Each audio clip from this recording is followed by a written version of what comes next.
Fellow, oh, well, I'm praising you, so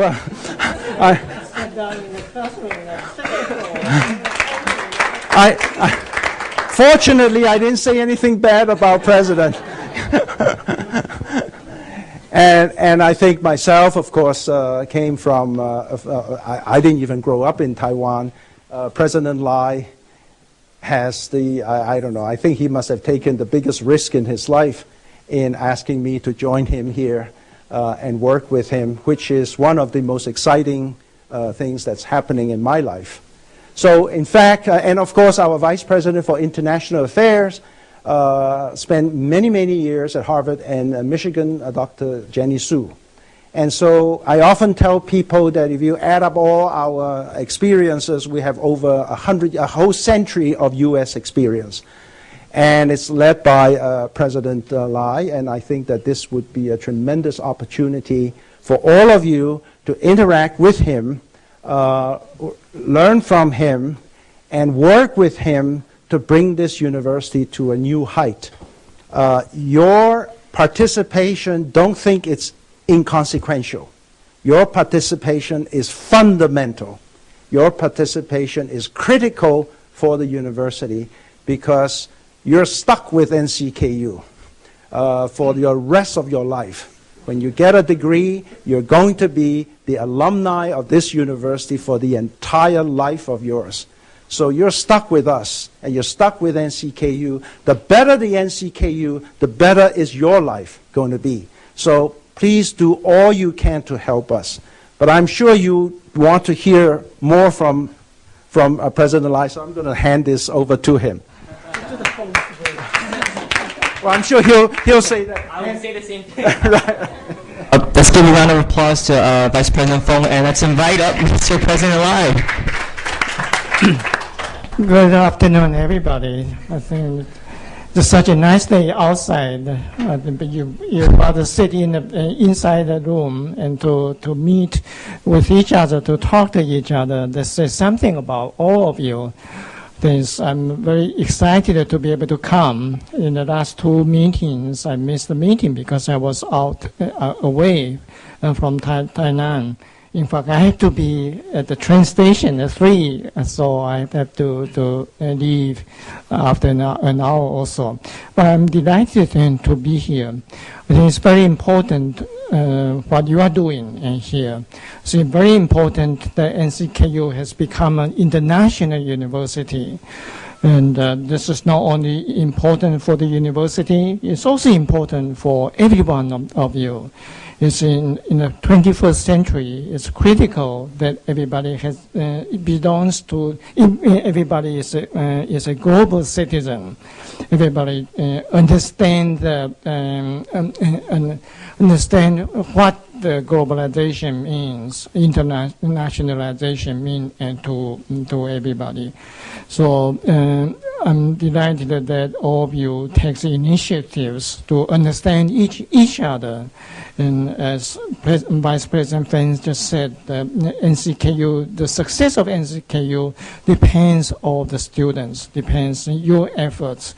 So I thank you as the President of the University. I thank you for taking the initiative to start this meeting and to meet with each other to promote the understanding among all the international students and between the international students and the local students. Thank you. Thank you, Principal Lai. Now we're going to invite our guest speaker, Ms. Lily Pai, to speak a little bit about internationalization and using NCKU as a base. Let's give a round of applause to welcome Ms. Lily Pai. Good day. I was student of NCKU 30 years ago, and today I saw everybody. It is a complete different thing I can ever imagine.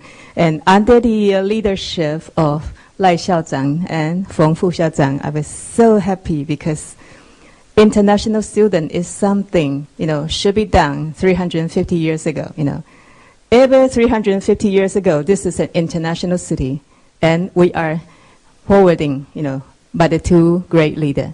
Okay, I thought I'm coming for a foreign student, so I prepared some, not so doesn't fit today. But I would like to suggest, as an international student, what we can do is to, help each other. First, I want to say, set up for your information center, because that has been my experience in the past 20 years. And then, if I have a chance, I'm going to tell you, according to my association experience, we get funding. And we don't have much time. I just, if you need the information, I'll be so glad to tell you. We supported by Taiwan local government, central government, and Japanese government. Welcome if I can help. Thank you. Thank you, Ms. Lily Pai. Actually, I forgot, but I think Thomas, could you just follow up with a short introduction for Ms. Lily Pai? I'm sorry.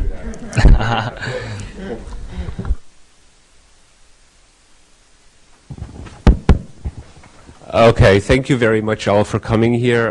Thank you very much, President Lai, Vice President Feng, for attending here today. I've also invited a delegation from Nantai University. Are they here today? Can I see your hands?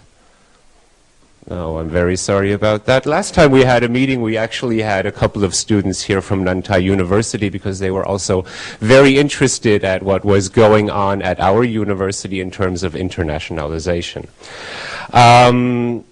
Actually, the purpose why I had invited Mrs. Lily P. here today was to give us a little bit of knowledge and her experience of what it means to form a organization under the law of Taiwan. I'd like to start the basic idea of this with the words of a person I have been honoring since my early childhood, Dr. Martin Luther King Jr. I have a dream. Ladies and gentlemen, today I would like you for the first time to take part in this dream I have been having just a little bit. I have a dream of forming the first truly international students' association under the law of Taiwan.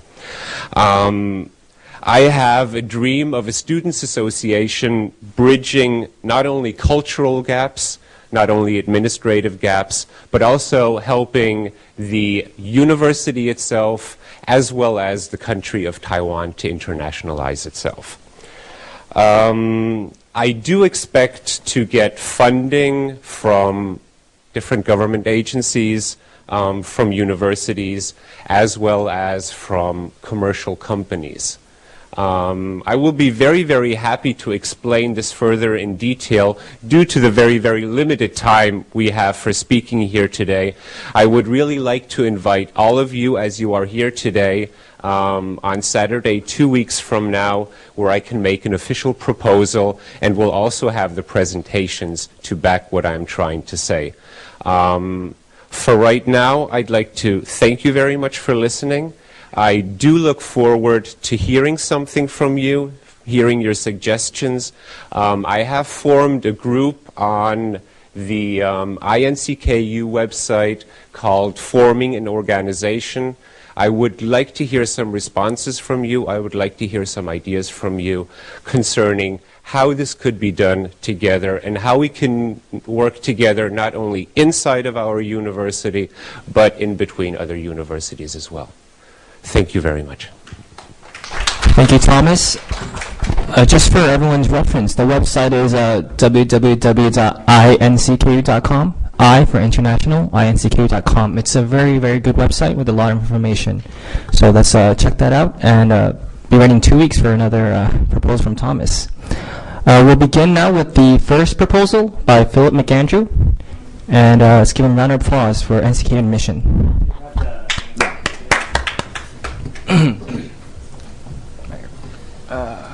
I'm used to using my computer. Okay. Clicker, so I'll just point at you and I want to change. Oh, we got 5 slides. Hello, everyone.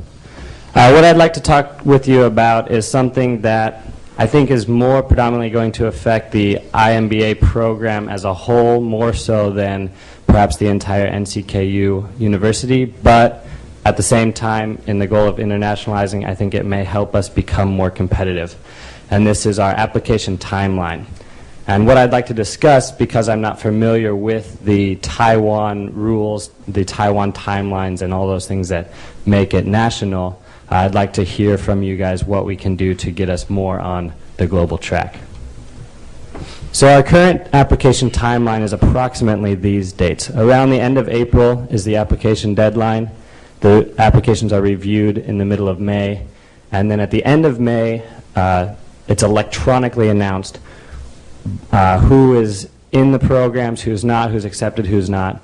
And then the letters are mailed with all of the intent to registered applications in the middle of June.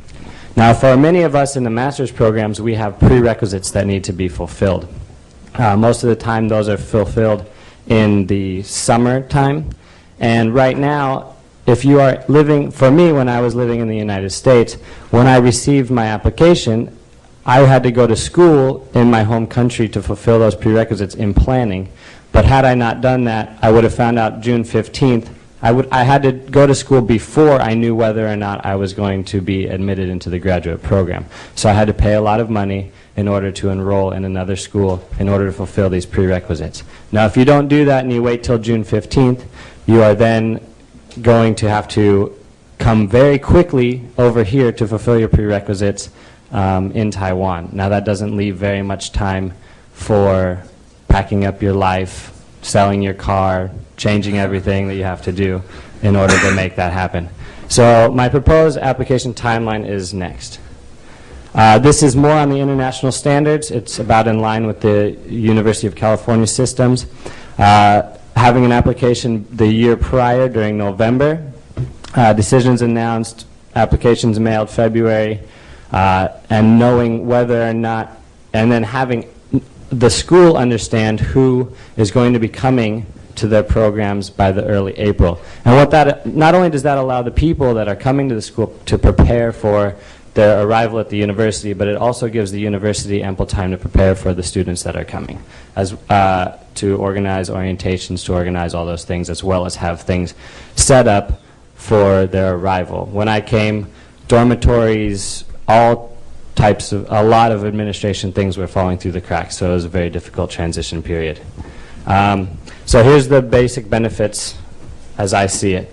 It's more in line with international schools, allows people to know of coming, allows people to fulfill their prerequisites, tie all loose ends in the home country. Also, our application deadline is, or when we hear if we're coming, is June 15th. I think the Taiwan scholarship application deadline is the end of May. So if you want to apply for the Taiwan scholarship, which is something that is very attractive to international students, you need to apply to that before you even know if you're coming to the university or not, which is a lot of paperwork and a lot more work.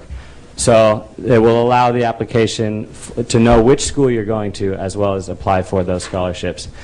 And in our department, if the prerequisites aren't fulfilled, you can take them the following summer. What that does is that decreases, if people haven't fulfilled these basic prerequisites, it decreases the academic level in all of our classes, which makes the classes go slower and not be able to reach the depth that you would hope for within a graduate program until people have completed the prerequisites like statistics, accounting, etc.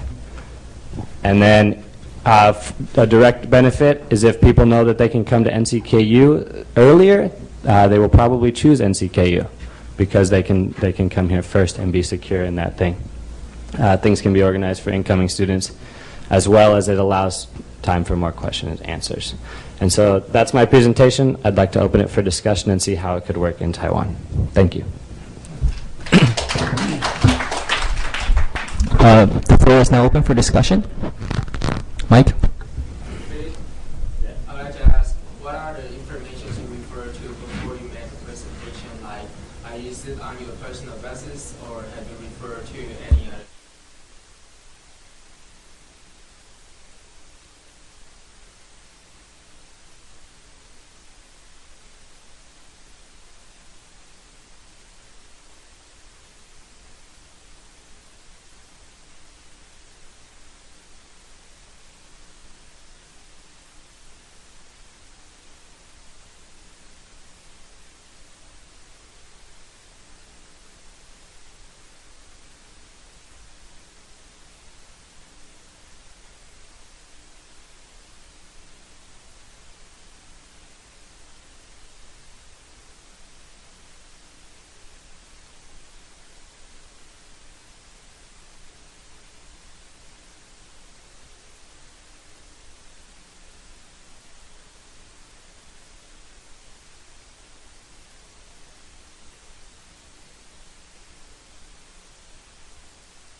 Well, I can only say from my previous experience applying here at this university, I completely confer to what Philip has been telling.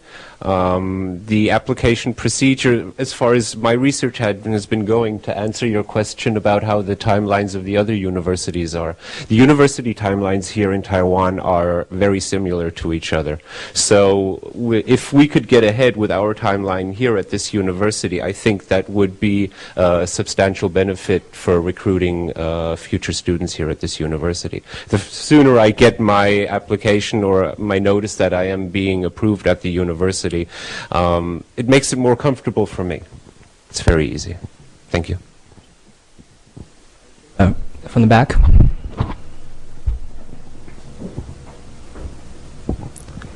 Hello, I'm the staff now in Office of International Affairs. So regarding to the application process, I might know a little bit. The schedule you put on the PPT might be 2 years ago or 1 year ago. For now, the application deadline is actually a little bit.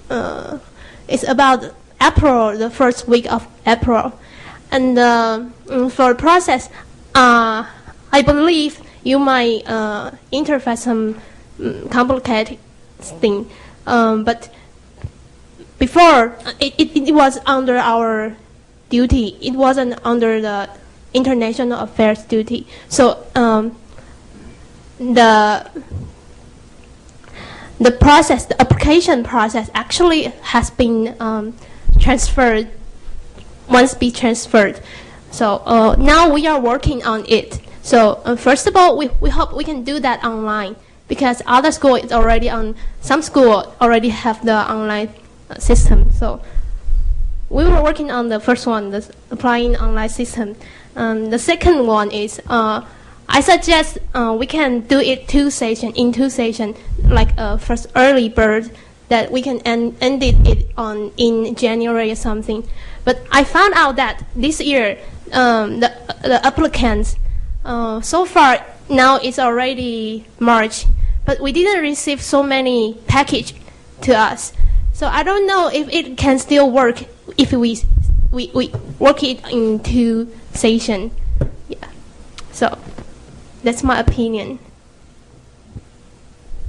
Okay.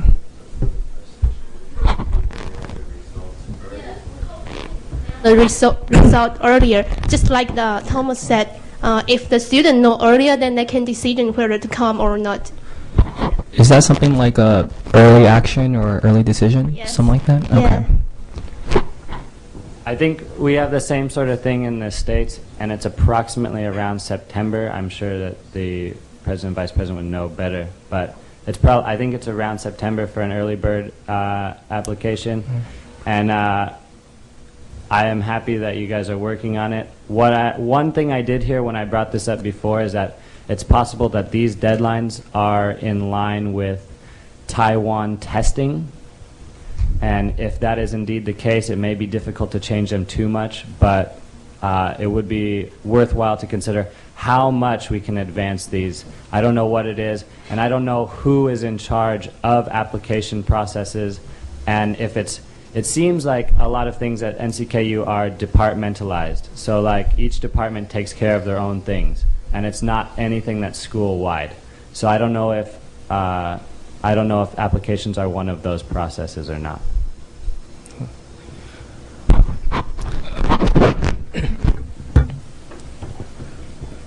Well, I can add a few things to this discussion. First of all, are you talking about the undergraduate or graduate schools? My only point of reference is the graduate program. Graduate programs, right. Actually, in the United States, most schools, the application deadline actually is April or even June. As late as June, you can people still can apply to the graduate schools, as long as you don't apply for scholarship.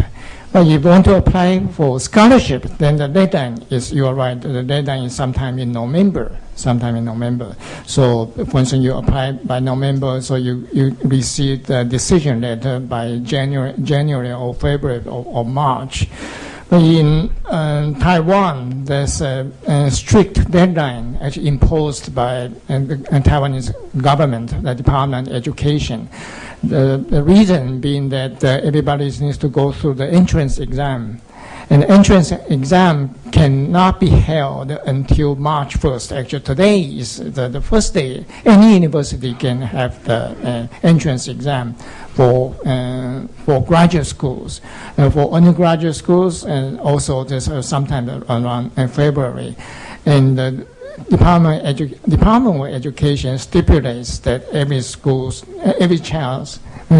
student needs to take the exam before he or she can be considered by the university. But your idea is very good. In fact, this is the first things I wanted to do when I took office as a president of the university a year ago. I want to accept high school students at the beginning of the last year of high school. That's sometime in September, or October. And the reason I wanted to promote this policy is that if as high school students gets notice that he or she has been accepted by the university, then he or she can and does not have to spend a whole year preparing for exam. So I want to free the high school student from preparing the exam. But a couple weeks ago, and the Department of Education told me that, no, I cannot do that. I cannot do that because there's some kind of strict regulation. But I have made an appointment with the Minister of Education a couple weeks later, probably next week. As soon as next week, I want to talk to him about that and see whether we can at the earlier decision time for undergraduate students as well as for graduate students. But I think that's now currently the key point is that the Department of Education, the deadline imposed by DOE. Any more comments? Very good information. One last point that I just remembered is, for international students, the earlier they know and the longer they have time in their home country, it goes into one of the previous ones I did, the better the electronic resources, the more people are going to promote to their friends before they leave. Yeah. Okay, if no further comments, we'll move on to the next proposal.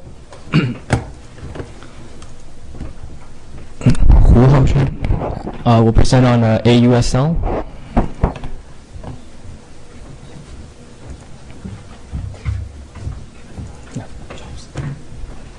Microphone.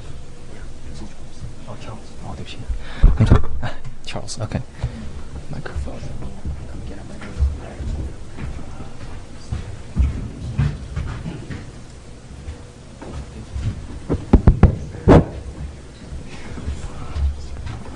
All right. Ladies and gentlemen, it's my great honor to be here. Hu Haoshen is basically the chairman of my student union, Department of International Affairs. So I'm actually only the member of that. So it's my great honor to be sitting here, to be standing here and present this project to you. I hope you guys all find it interesting. So before we start, I think first of all, I want to share a short story about myself and this program. It can be traced back to last summer vacation when I went to Stanford and had a program, not exactly like this one. The program is called ALC, American Language and Culture Program, while this one is called Asia-US Service Learning Program. So, but these two has a very close connection with each other. They're actually both being hosted by an organization at Stanford called VIA. You can either call it VIA or you can just call it VIA. So, so when I came back from that, I started to retrospect all the things that I had learned from Stanford. Not only had I benefited a lot from this program, being able to interact with students from Stanford, from top university from Taiwan, National Zhengzhi, Tsinghua, and Jiaotong, and also top university from Japan, the Waseda University, Kyoto University, and Tokyo, and also like we have students from National Seoul University from Korea. But one thing very special is that it's actually a program that my friend recommended me to join. So I'm only the student from NCKU. So one time I had a chance to talk to the director from this course, and I talked to him that why NCKU is left behind, when NCKU is excluded out of this program, and he said that like there's actually not a person connecting with their program, and they're actually sorry about that. I inform him about NCKU's reputation around the world. I say NCKU is probably a university as good as NTU is, so NCKU students should not be left behind. So I talked to him about that, and I asked him if there's any vacancy and possibilities for NCKU students to join ALC, but he politely refused me that he thinks because he's very satisfied with the current state of ALC, so he promoted me with another program, and the program is called AUSL. So he promised me that this program is just gonna be as good as ALC is. So that's a brief story about ALC. So I guess we'll now move on. Next, please.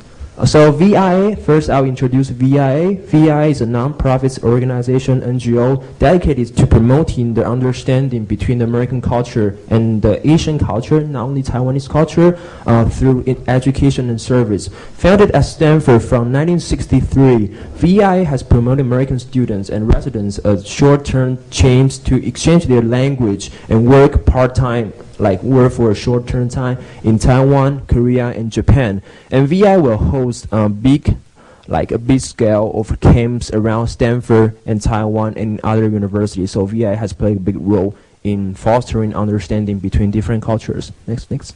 So there are several advantages for that. I think first, NCKU has been regarded as the best university, one of the best universities in Taiwan by MOE, Ministry of Education. NCKU should now focus more, it's only my suggestion, NCKU should focus more on overseas voluntary service, which will definitely enable NCKU students to broaden their horizon as well as increase the reputation of NCKU worldwide, especially at Stanford. So if once an NCKU student is allowed to join an Asia-US service learning program, they have the chance to directly interact with students from top university from Taiwan, not only Taiwan but also Korea and Japan. They had the chance to increase their different understanding between different culture, as well as reinforce their passion for their own culture, and they will bring all the advantage and what they have learned at Stanford back to NCKU, making it a better place. So more about AUSL. So what is AUSL? AUSL is actually a program that brings together community-minded students to Stanford University for an intensive 4-week program. Like students, once they arrive at Stanford, they will be exposed to the hottest issue in the States, including poverty, environmental degradation, and healthcare. And before they depart for Stanford, they will receive 1-week ceremonial training. And once they arrive at Stanford, they will break into groups and start doing research, conduct a research, a survey by themselves. During their time, they will be given lectures by Stanford professors and Stanford faculties. In their leisure time, they are going to visit the authorities in California or neighborhoods around Stanford and other NGOs. And most important of all, they will do a lot of voluntary services, which is very crucial about this program. Besides Taiwanese students, there will also be volunteers, actually joiners of Korea and Japan, and they will have a final presentation at the end of the week. And after that, they will go to Marian Helens for a tour. Thanks. So there are actually several goals for that. The first is once NCKU join that, once an NCKU student join that, he has a better chance of increasing his English proficiency as well as sharpen up his English skill. They'll have a presentation in the final week, which is very good for English training if you take it in a simple way. And second, they will visit Google, Yahoo, Facebook, Microsoft, and other big entrepreneurship companies in the States. Third one, by doing voluntary services, they will have, it's very vague that I can say what I can learn, but it will be like a very important point that they have different thoughts about life, being selfless and being devoted to the community rather than just being to themselves. So the VI found the things that the selfless, devoted, voluntary spirits will be an indispensable part of a future leader. And the last one is writing a project. What is very special about this program is the Stanford professors will allow the student to write a project around Stanford using Stanford's library, and they have time to talk about lectures relating to current issues, and they will have debate with Stanford professors, which will enable them to have more deeper understanding and thus can treat American culture on a different level. That's one. Probably not this one. Yeah. Oh yeah, that's one. Yeah, previous. No. I think, yeah. So that's briefly about that. And this year I'm going to offer some information for that. If you're going to apply as an other Taiwanese university students, you will have to send up your application by the early April, and the selection and the interview will be the mid-April, and the meeting and the program will be scheduled around August 3rd to 27th. So if you have further questions, next one, please. Okay, let's take a look at all the universities that are being invited to Stanford for this program. Like you will see the Keio University, which is very good, which is like top 2 in Japan, and you will see University of Tokyo. In Taiwan, you will see National Zhenzi University and Yuanzi University, as well as National Taiwan University.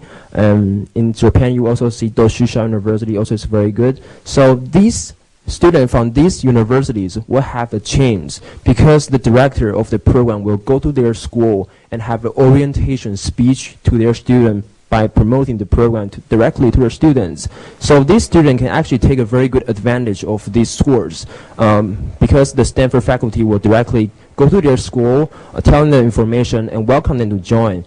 But last year, my case was that my friend told me about that, so I can only send my application form by myself as an other university student in Taiwan. I don't have the chance to have an orientation. All that I had is I talked with the professor. It's actually the director, Mr. Kazuto, for 3 hours, and pleading him for me to join, because I think it's going to be crucial in my life. So that's why this year I come back to NCKU. I think it's so important, because NCKU, in my opinion, is just as good as NTU is, should not be left out, and should be more enthusiastic in promoting this program around the campus. So if you have any more questions and if you want further information, you can either email to the chairman of our Student Union Department Affairs of International Affairs as the chairman, or at my email, dreamingcharles@hotmail.com. You can directly call me Charles. Yeah, that's all. Thanks. Any questions or comments? Charles? Did I get your name right? Charles. Charles. Okay, it's very impressive, because that's something that I'm gonna present about, but I have many more programs to talk about. But this one is pretty unique and a little different from the ones that I'm going to present. But from my past few years of experiences promoting programs in NCKU, then I feel the same way like when I was attending some other programs internationally or nationally. Then I feel kind of left out. But what I've done is that I did BBS promotion. I'm sure you have been doing something about that. And second, I would like to suggest you approach the head of international affairs of NCKU and have the head and convince the head to contact the program director directly and invite them to the school to do a campus-wide promotion. Or you can do it personally. I did personally sometimes, and I was contacting Applied Materials Taiwan, and also I was attending Formosa Foundation. I'll give it a little more information later. But my suggestion is, either way, you do it personally on BBS or throughout the campus. Secondly, you can do it from the school side, like you can approach the head of international affairs. I think that will work, and they'll respect. If we present it so well, I think they'll come to NCKU. Like I think NCKU in recent years has been more and more visible, not only nationally and globally.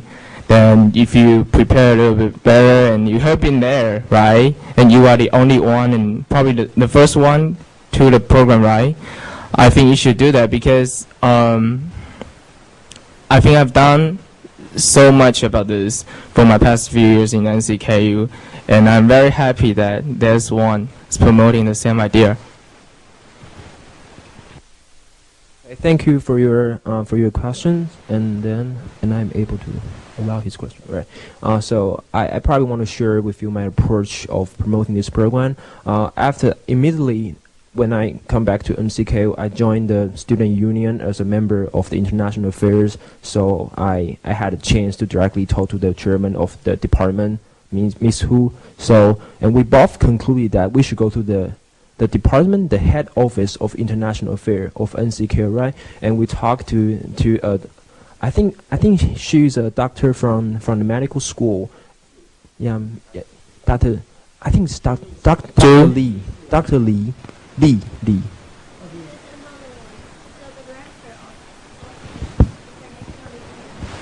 Right. So it should be Dr. Lee. Dr. Lee, right? Yeah, I think I talked to Dr. Lee, and I think I myself is very, very enthusiastic in promoting this program. But one thing I don't really understand is probably is the problem of the process of promoting this program through documentary process, where is simply an obstacle in promoting this program because that should be taken into more serious considerations. I haven't received an official reply from the head office saying to me that they have connected the Stanford. So I'm kind of not sure about what's going on. So I think this today, and I personally want to seize every opportunity of change.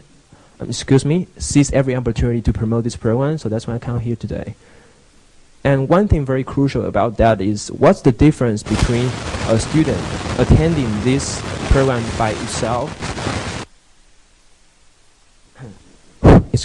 and the school having a contract with Stanford VIA. That's different. If the school is having a contract with Stanford, Stanford faculties will go to the school on a yearly basis, having an orientation, as I mentioned before. But if school is not having a contract with VIA, student in NCKU needs to, if they want to join this program, they need to send their application form by their own self, which is a lot of trouble and uncertainties. For example, I was classified as one of the NCKU students simply because NCKU is not having a contract with VIA.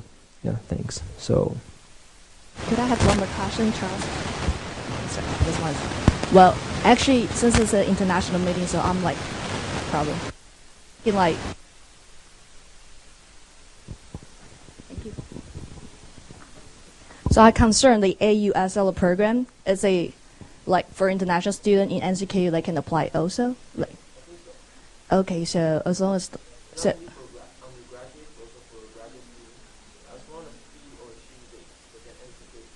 okay, that'll be cool. So probably you can do for now is post the news either not only on BBS, like our school website, but also on INCKU, so everybody can participate in.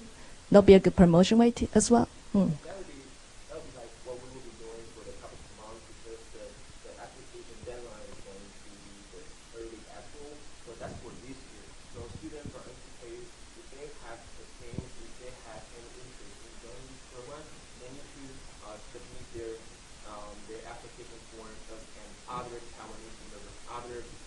Taiwanese university students. But if the better approach is our school having a contract with them, connecting them, they will have an orientation meeting. So. Okay, I got your what you meant. My answer's question. Yeah. I like offer one more suggestion that I would like to encourage you to schedule with the Office of International Affairs and meet the head in person and talk about this. If you can make the schedule, I guess you should go. Or send an email in a decent form. Right. Okay. Joseph, one last question. Yeah, suggestion, since you could do it both the formal channel way and you could also do it by promotion. I mean, if lots of NCKU students are willing to participate in that particular event, they cannot recommend that we have the need to participate in that event. So I think that is also a good way for letting them see that, hey, NCKU is on the map. Right. I have been trying all the possibilities, and I will keep trying. Thank you. And I think. Okay. Yeah. Is that it? Okay. Thank you. Thank you, Charles.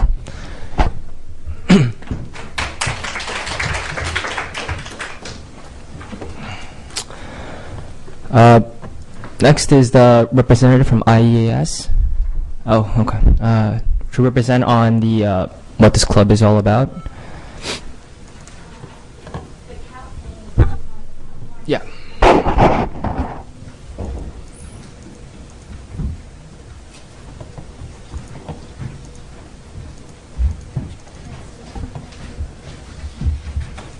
adjust the air conditioning a little bit? Too cold or too hot? Yeah, too cold. Too cold? It gets really cold after a while. I think I turned it off. Okay, awesome. Okay, good afternoon, everyone. I'm the president of International Exchange Association for Students. We are a new club in NCKU. And I'm Amanda. Nelson, come here. Here's Nelson. Okay, next one. I know that a lot of people here who maybe heard about IES, but I think I should introduce IES briefly. IES aims to promote internationalization in NCKU and set up a platform for Taiwanese students and international students in NCKU for cultural exchange. And we believe that active interaction should be based on their friendship. So what we will do, the first step is try to promote the relationship between Taiwanese students and foreign students. So that we think in the future we can do will not only cultivate students in NCKU's global perspectives, but also globalize NCKU. And let me show what we afford. First, activities monthly. Second, language exchange and others. And activities monthly that we think this can be helpful foreigner students and Taiwanese students prove their relationship. And second, language exchange. We think that should be a very good way to let students know more about the world. And others that we think we can help the newcomers maybe come from new countries that are introduced the campus and the neighborhood. And so let me show the activities monthly. First is snack sharing party. That's our welcome party. Maybe some of you have heard about that. Just like Philly, our welcome party last semester, he comes to our welcome party. And second is the barbecue at the beach. That's the new activities this semester. And talent show. And what we want to do this semester, we don't want to do that by ourselves. We want to get cooperate with students come from IMBA. I think it's more, maybe more let everyone know the activities and how to say that, more useful. Forget that. And language exchange. Let Nelson explain these 6 points to everyone here. Hello everyone, I'm Nelson from IES, and I'm going to introduce the language exchange for you. There are 6 points I'm going to show you. The first one is qualification. The qualification includes NCKU students and IMBS students. And the second one, we will arrange 1 or 2 Taiwanese partners to you, and you and your partners can choose what topic you want by yourself. For instance, music, drama, or movie, and so on. And the third one is the presentation. This semester, you have opportunities to present what you learn from your partner. And you should have the presentation in the lecture of IES. The fourth is certification. And if you have the presentation in the lecture of IES 2 times, we will give you an official certificate. And the next, the charge. You only cost $200. I think it's not expensive. The last one is deadline. It's on March 19th in 2008. If you have any problem, you can email me or come to the lecture of IES. Thank you. Let me introduce our lecture. Our lecture 1 is language exchange presentation and 1 is culture exchange. Last semester we invite Philly to introduce Israel to us. And I think it's a very good experience for Taiwanese students and also for foreign students. So this semester we would have the cultural exchange also. If any students come from MBA, you also can introduce your country in our lecture. And also, next one, we will give you a certification like this, English one and Chinese one. And Vice President is our teacher, so he will give these certificates. Yes, next one. And now is the spatial activities this semester. That's our Jimmy. Introduce this. Hello, everybody. I'm Jamie, and I wanted to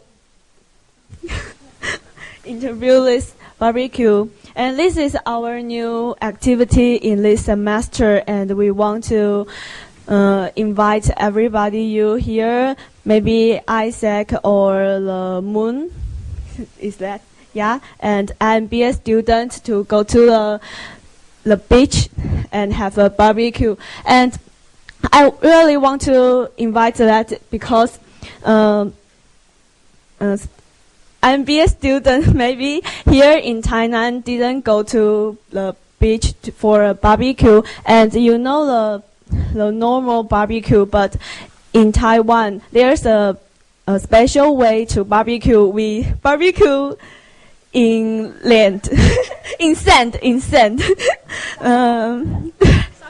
沙孔就yeah thank you. Yeah, and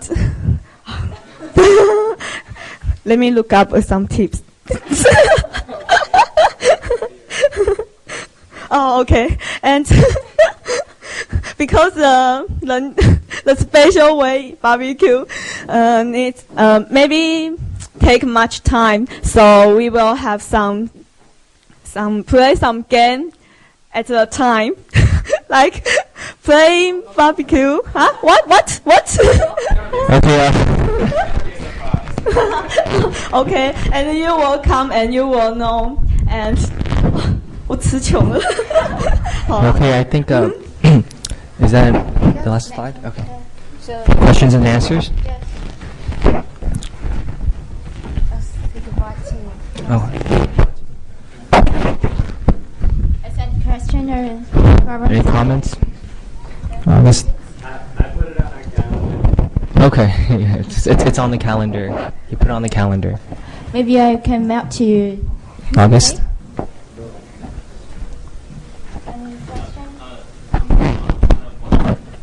What is it? You mean that if you want to attend that language exchange program, you have to you charge us like $200, and I wonder what money for it. Like a money for the US education or something. What is it? Yeah, what would you use $200? That's for our association, because every lecture we should print a lecture, we should pay money for the place, so that's for the association, I think, yeah. Let's move on to the next presentation. Thank you very much.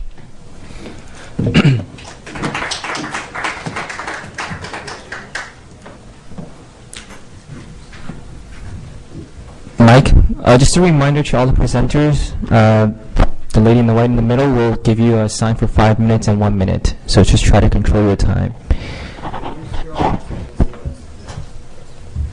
Sure. Okay. Okay, Mike.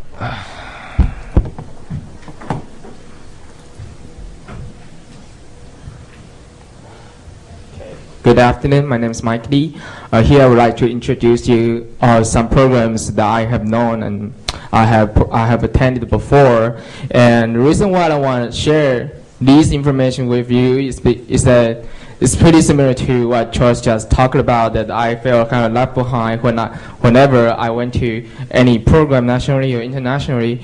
But I've been doing a lot in NCKU, and I've seen some increment from my input. So I believe that with your participation, then furthermore we have more programs coming to NCKU for us to talk about, for us to join.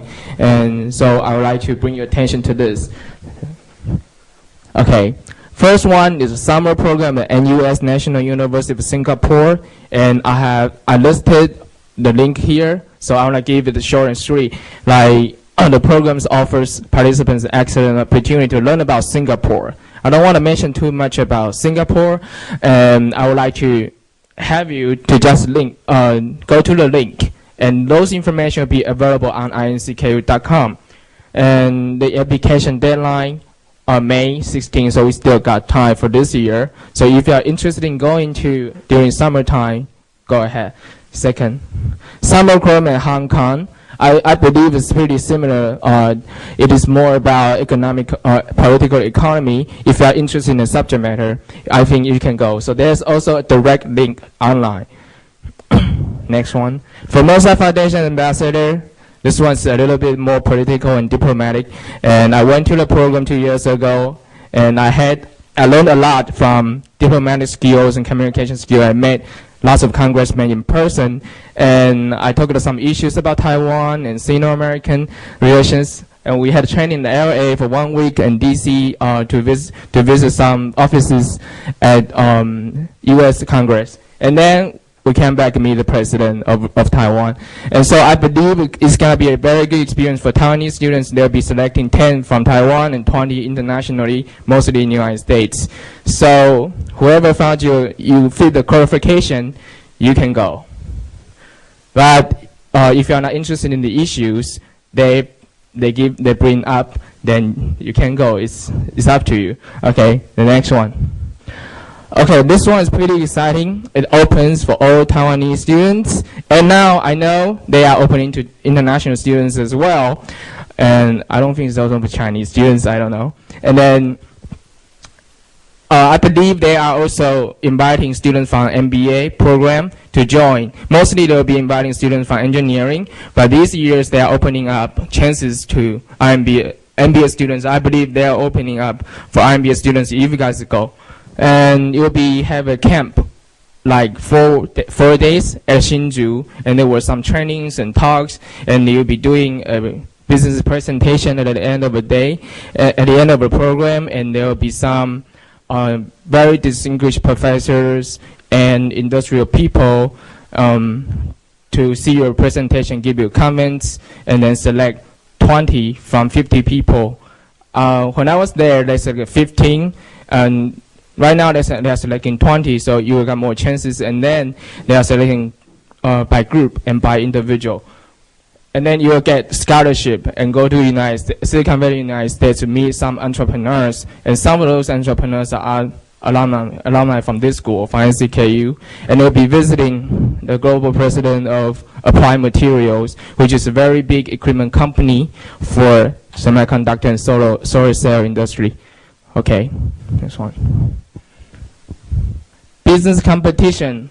I believe YEF, some of you have known this or have participated in this. This one is the biggest one in Taiwan. They are opening up chances to any one of you. And I believe you can go, and they have this program takes 6 months because you are experiencing a real chance of starting up a company with a group of people and with mentorship from the industrial side, and you'll be connecting with the industry in Taiwan and the United States. You'll be visiting MIT if you got selected, if you are one of the 10 people selected from the group, from the pool, then you'll be visiting MIT, Google in the United States, and some other companies, or Harvard, Stanford, some universities. I believe some of you are also be able to share with this.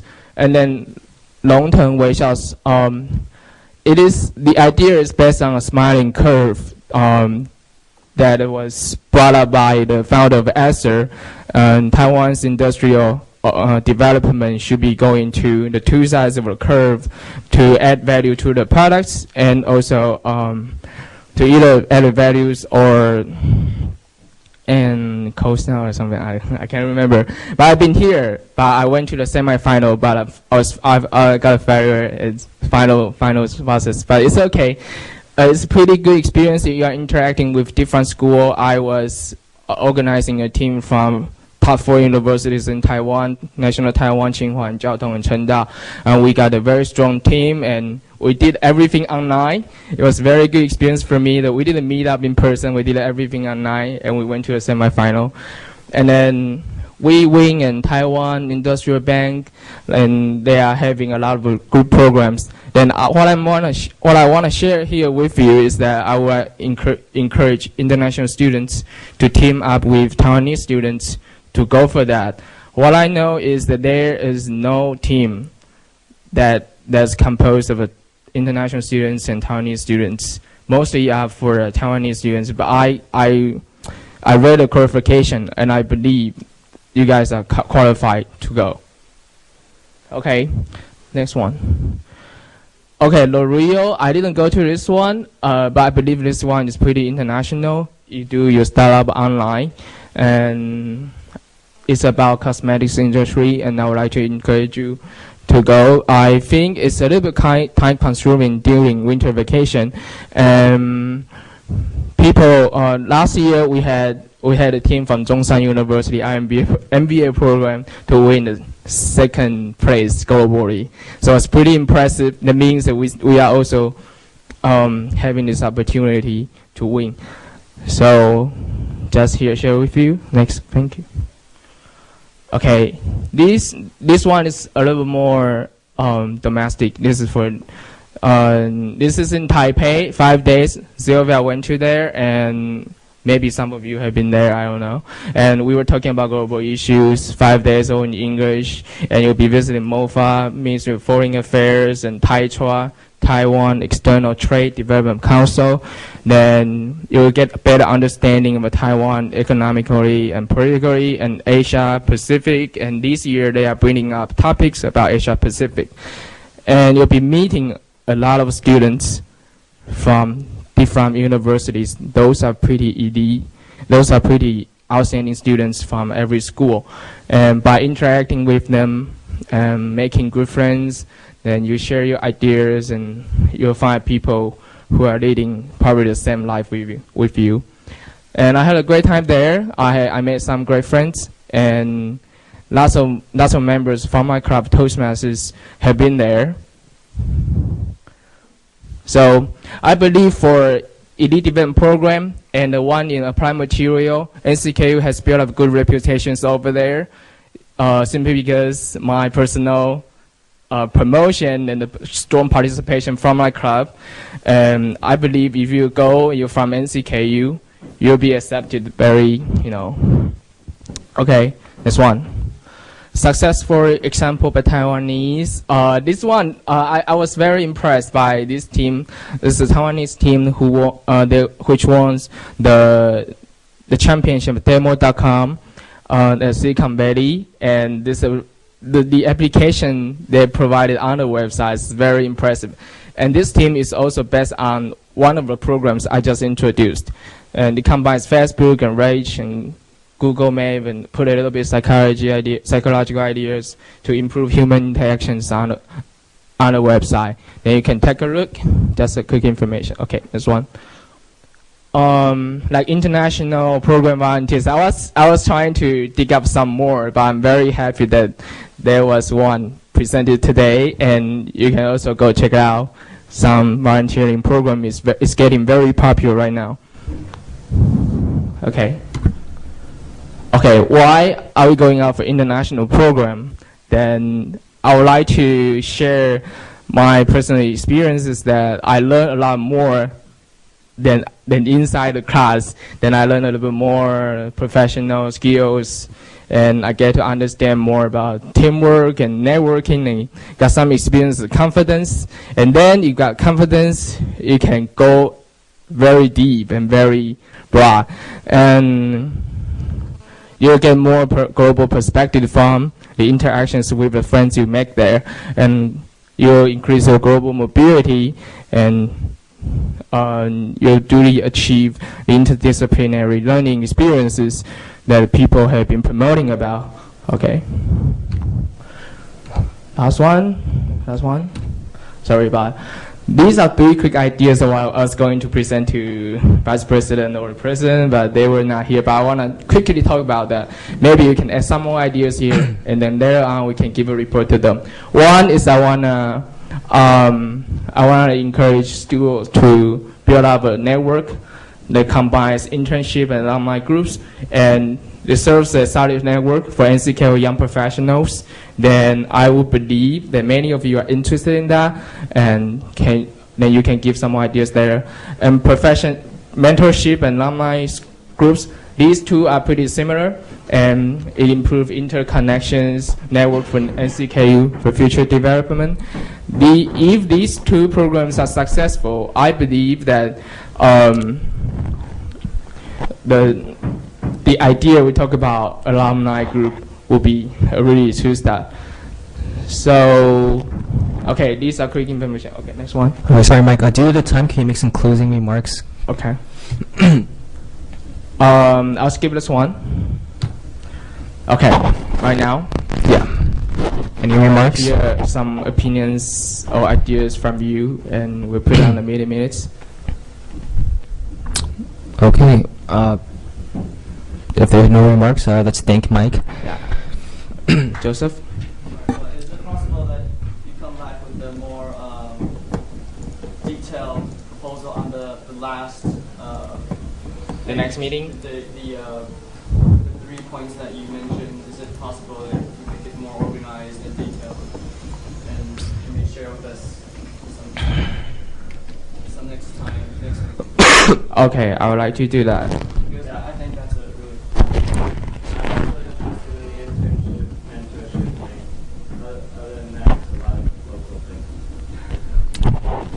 Okay. Yeah.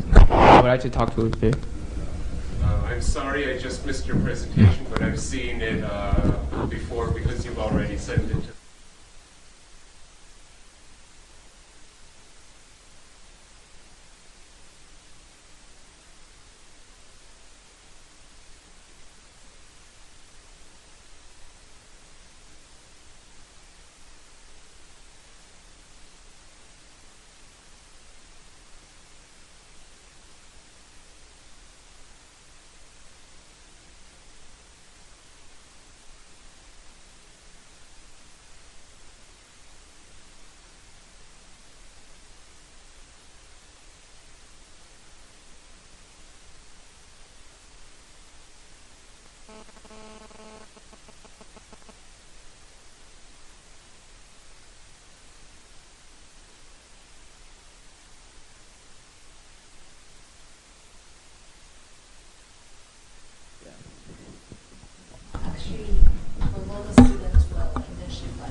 I think that those things can work together then for national and for international students then.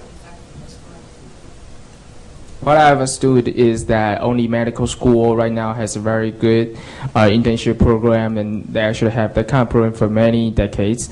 For I'm bringing up these issues is that it's just so popular in Europe, in US, or probably in the Southeast Asia. I don't know, but I just sense this. It should be implemented here in NCKU.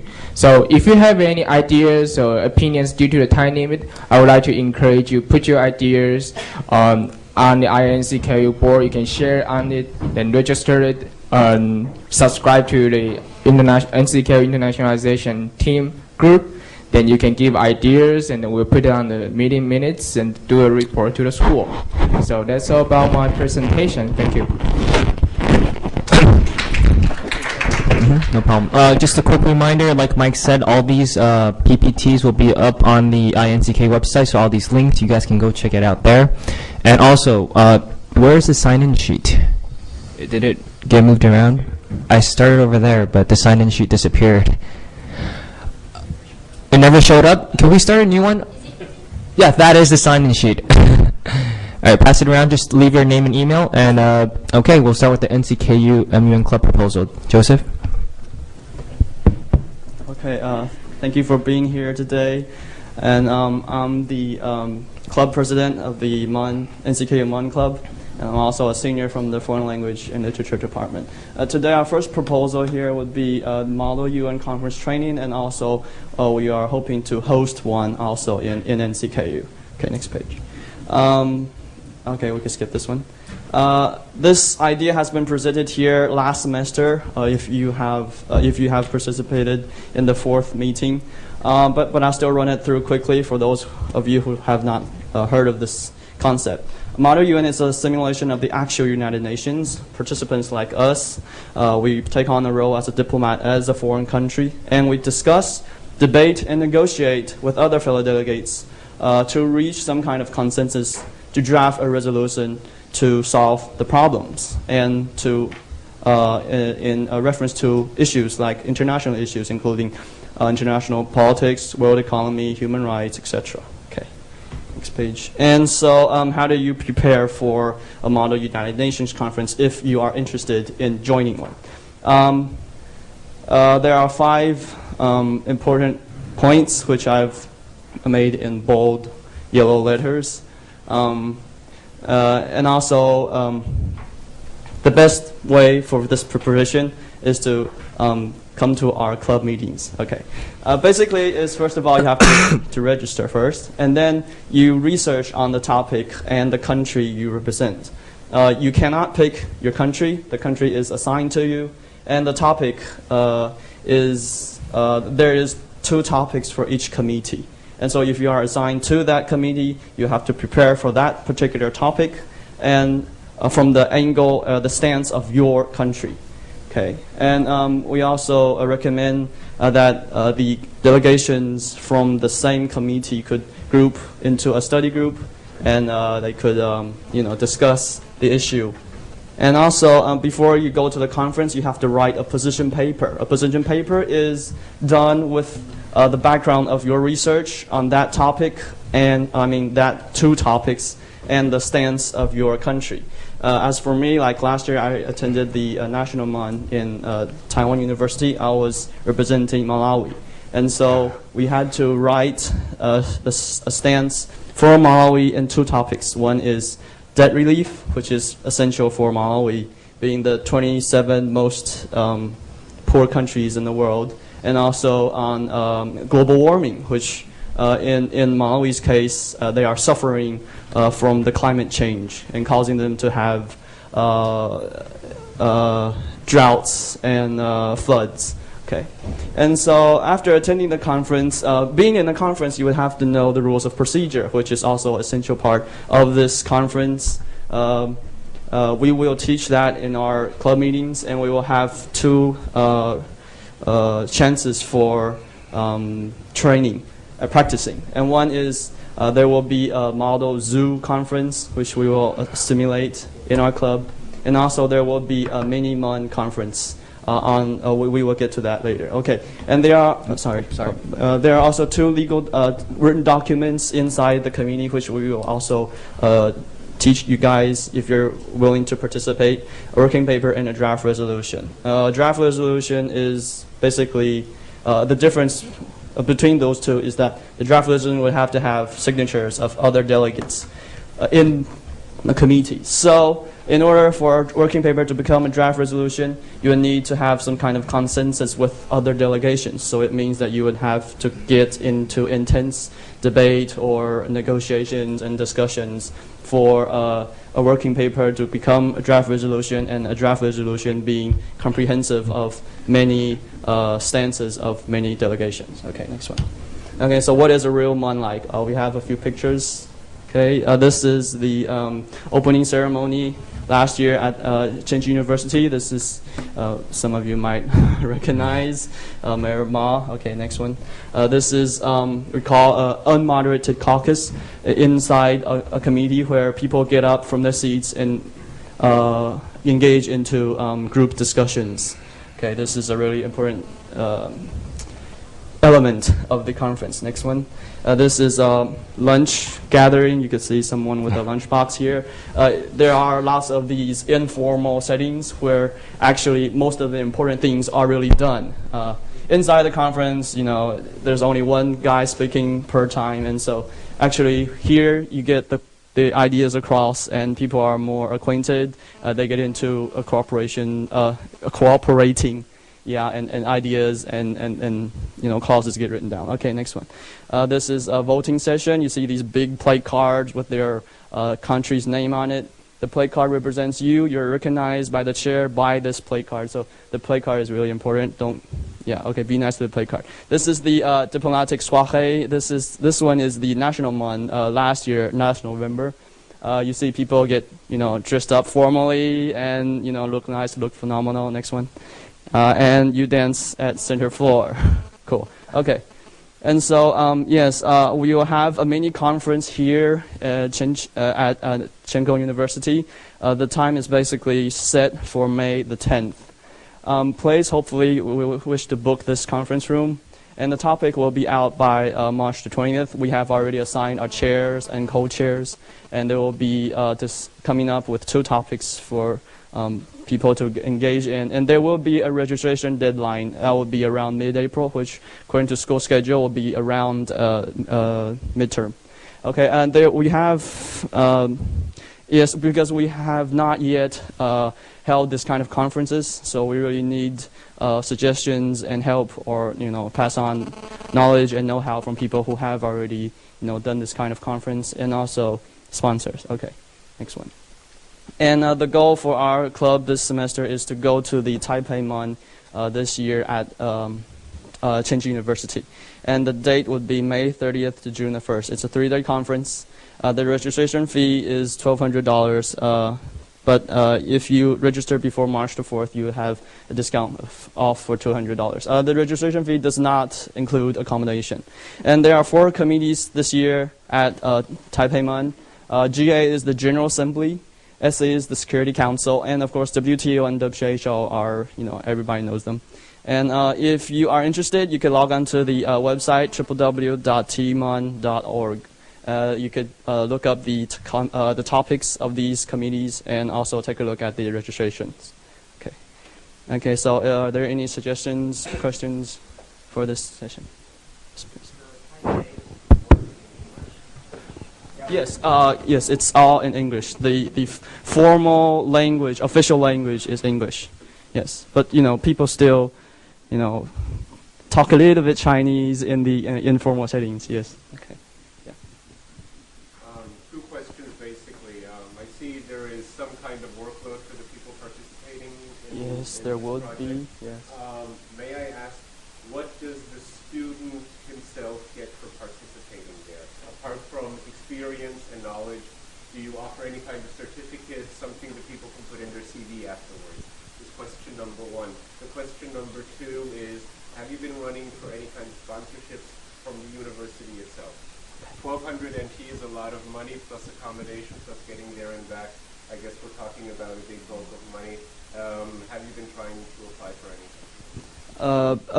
Thank you for your question. Being that we are a new club, we're just started this semester. Many things are getting, on the go. And for your first question, there is a certificate for participating, and there are also diplomatic excellency awards given out for the best delegates inside each committee. And also, referring to the second question about sponsorship,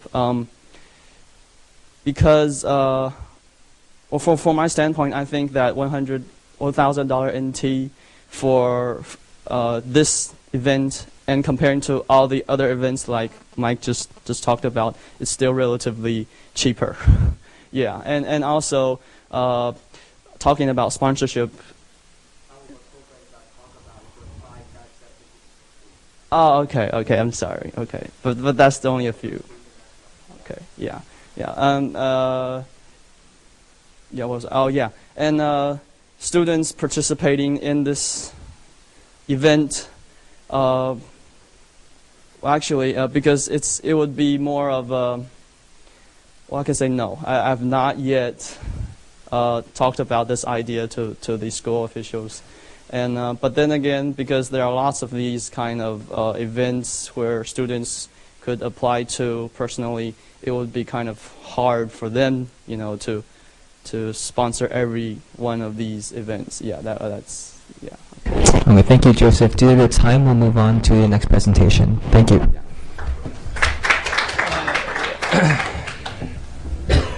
Oh, it's you again. Okay, Yeah, Joseph, will present again on the FAPA visit.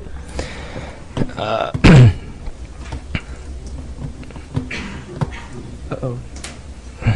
The color is it? That's okay. Okay, never mind. Okay, it's me again, and this is our second proposal. There will be a dinner meeting with FAPA, whatever. What is this FAPA thing? Okay, next page.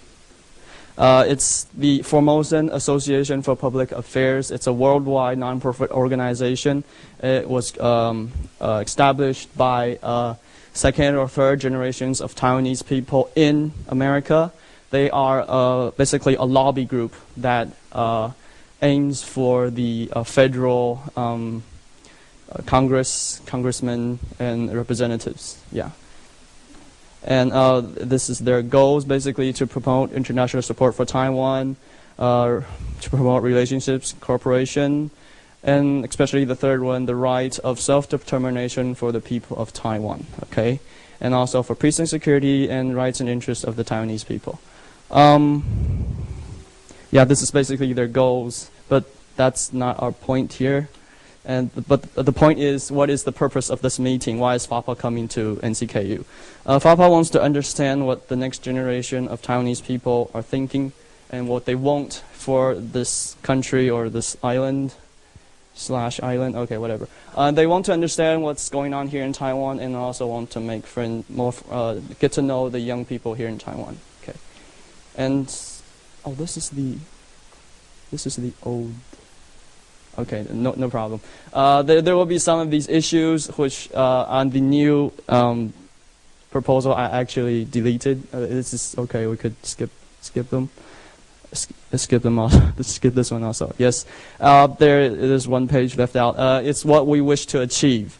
From hosting this dinner meeting here, we wished that the FAPA people could know more about what's happening here in Taiwan, what the next generation of Taiwanese people want, and also we want them to know that the NCKU brand is on the map, okay, and also to make friends. And so time and date, basically it would be March the 18th. This is the more confirmed date, and because it's a dinner meeting, it will be around 6:30. And also the place is still in contact we're still contacting with the FAPA people. And people here who are interested, you are welcome to sign a sheet. Is it passed out? Yes, please pass out the sheet. Okay, next page. And so what kind of people are we looking for to attend this meeting? Basically Taiwanese students in general, but especially for these leaders of student organizations. I believe you guys are seated already here. We hope for you to attend this meeting because your information or your opinions of Taiwan are really valuable. And also for foreign students who have lived here in Taiwan for a while and you have already, kind of been observing the Taiwanese politics or society or media, whatever, and you have yourself kind of formed a more comprehensive view or opinion on Taiwan, we also welcome you to come with us because your opinions are also really valuable. And of course, there's a must here. You have to speak English, Taiwanese, or Chinese. English is the best because these FAPA people, they all speak English. But some of them, these individuals, some of them do speak Taiwanese or Chinese.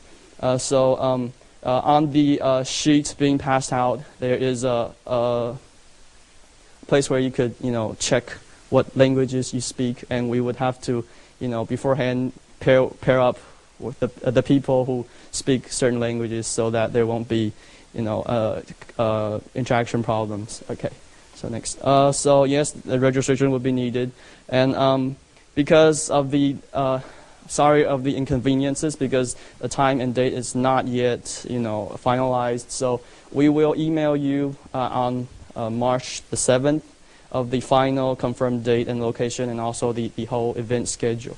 And because also this event has no sponsors, so basically it's you have to pay for your own meal for this event, and also there will be no transportation provided.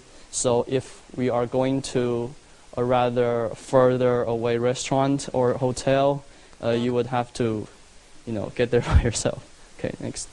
And so if you have any questions, there are two contactors here. One is our FAPA coordinator, Winnie. Please raise your hand. Okay, she is she's doing all the logistics here. And also me. You could also contact me. I'm the Joseph, the club president. And also you could find us on the INCKU website. We have a group there. And also the Dreamland BBS. The board name is NCKU. Okay, so that's all. Any questions or suggestions? Mike? I would like to add, please sign up your name if you sign up for it, if you want to go today. If you want to sign up, if you come like in me, when the time comes, we won't accept any other participants who are not on the list, because there are like 15 to 18 people come from FAPA, and I'm sure the time and date, the date and places are confirmed right now, and I just get the information this morning. And then, so I would like to encourage you to go, because it's a good opportunity for you to make friends who have lived in the United States for many, many years. They were born, grew up there, and they are. The right name, the correct name for that group is FAPA YPG Young Professional Group. That means they are a branch of FAPA, and they are young, and they are complete all walks of life. So, if you are interested in the issues, and it's not political, because we have worked on some communication with them. It's very sensitive time during the election, but they are coming for multiple purposes. One of the purposes is to come to NCKU, understand the university and the society students here. So don't worry about political stuff. Just go and make friends and talk and understand more. Mike is our mastermind behind this. Okay, yeah. So he is the main contactor. But I mean, on stage. Mike, if you're saying don't think about particular political issues, where does FAPA stand politically? Well, I think you can understand the issues they are interested in at the website. But don't worry about that. Be yourself, be real. Whatever you observe from Taiwan, by living in Taiwan, share with them. That's very valuable to them. And I think that's the most valuable part of this. FAPA has been doing great. It has achieved enormous achievements in the past by pushing for some legislators and clauses for protecting or voicing out the Taiwanese rights and interests. So I think they've done a great job, and also I think for them to come here and meet with the people here, person to person, I think it's also a really great interaction. So people who are going, you'll be representing Taiwan on some level. Yeah, so I think it's Can I just add something? Just to my knowledge, FAPA is probably the biggest and one of the most powerful Taiwanese lobby organizations in America, and they are independent leaning. They support Taiwan independence. So just on the political stance, which it's very important to them, I think. If I talk about detailing, I know they are taking one side very one-sided, and so I talk to them and I share my experience and my thoughts with them. Then I'm more in the middle, and I'm talking to them, and you'll be thinking very different from the majority of the Taiwanese people who ever live here for a long time, and I want them to be open-minded and put aside the political orientation, and they can come and communicate. They want to understand, because there are some misunderstandings for them to their views about Taiwan. There'll be some misunderstandings, and we are growing up with different backgrounds, and so they need to understand us. Yeah. I have a political question. When you guys are doing the Model UN and you're doing it in Taiwan, and everyone doing it is Taiwanese, is Taiwan in the United Nations? No. No. We do it formally as they do it. So basically, the Taiwan delegation will be only in the WTO under the name of Taiwan and Penghu and all these little islands. Yes. Do you ever put that on your Model UN agenda? Wow. They've talked about the Palestinian-Israeli issue, but not really the Taiwan issue, because it doesn't appear on the real. It doesn't appear on the real UN agenda. So you follow the real UN as closely as possible. As closely as possible. Right. And don't worry about language issue. Most of them are.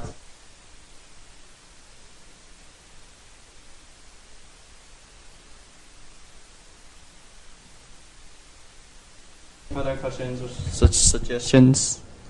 No? Okay, thank you for All right, thank you, Joseph. Quick question. Anyone who has not yet signed the email list, please raise your hand so we can get around. Okay, right here. I think some people left. But even now. Oh, really? It's, I think that could be filled up. Okay. Rachel Wu will present now on the Toastmasters Club. So let's welcome Rachel Wu.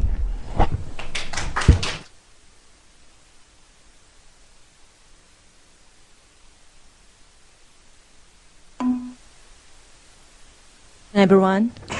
I'm Rachel Wu, and I'm the now current president of Toastmaster Club.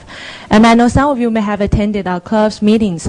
Maybe some of you haven't. But now I'm just going to introduce how we're running our club and what we have done, things like that. And what I want to say here is there are two ways. One way is you to join our clubs and maybe enjoy environment. Another way, more important part, is to promote it into more students and more like people in Cheng Kung University. Okay, next page. What we learn and what we do in our club, the first thing is presentation. Because the Chinese name of our club is 国际英语演讲会, so it's like so many people are afraid that maybe you are here to listen to speeches, kind of serious, sounds like serious, but actually not. What we learn is presentation, and we can share our discussion every week because we have our club meeting every Sunday night. So it's just like a 2 hours English environment and also a shared environment for you, because you can meet every people from different departments. And it's just like what we're doing here. We have people representing different organization or student organization in Cheng Kung University and from different departments, and we have your experience sharing, so we get new ideas and get improved. And then third thing is learn by doing, communication and leadership. I can just to you later on. Okay, next page. In our school, you may think that our club is just like student organization, but actually it's an internationalized organization and started from the United States. So many people may think that we're here to learn English, but actually not, because it's already oriented in United States. So the main point is sharing, and it's already for 80 years history. And in Taiwan, Toastmaster Club is about 50 years old. But in Cheng Kung University, we're only 4 years old. Quite young, but I think we are growing bigger and have more enthusiastic members to come. Okay. And so, though the texture is quite small, but I want to introduce you like how we run our meeting for the whole 2 hours and 20 minutes. I hope you can see it, or you can listen to me. Okay, first of all, we have our meeting for 2 hours. And how we conduct this meeting is that every member, they have the chance to deliver a speech on the stage. So we do not invite famous people to come, not like or normally for students in Taiwan, I think we're used to just sit on your seat and listen to professors. And it's just like the whole class, you're just listening and maybe get nothing, and you can forget everything you get. So I think maybe in our club or in other chances that you have, you can practice another new way to learn, like a mutual learning. You can provide what you have and share what you know, and you get what others they have in their mind. So first of all, we have Toastmaster of Evelyn. That means that she'll probably be the host of the 2 hours meeting of that day. And the rule she or he has to do is to maintain all the meeting go fluently. And first of all, we can see we have some special session. That session is for warm up our whole meeting. And we have a special master, and all the members can get part in it.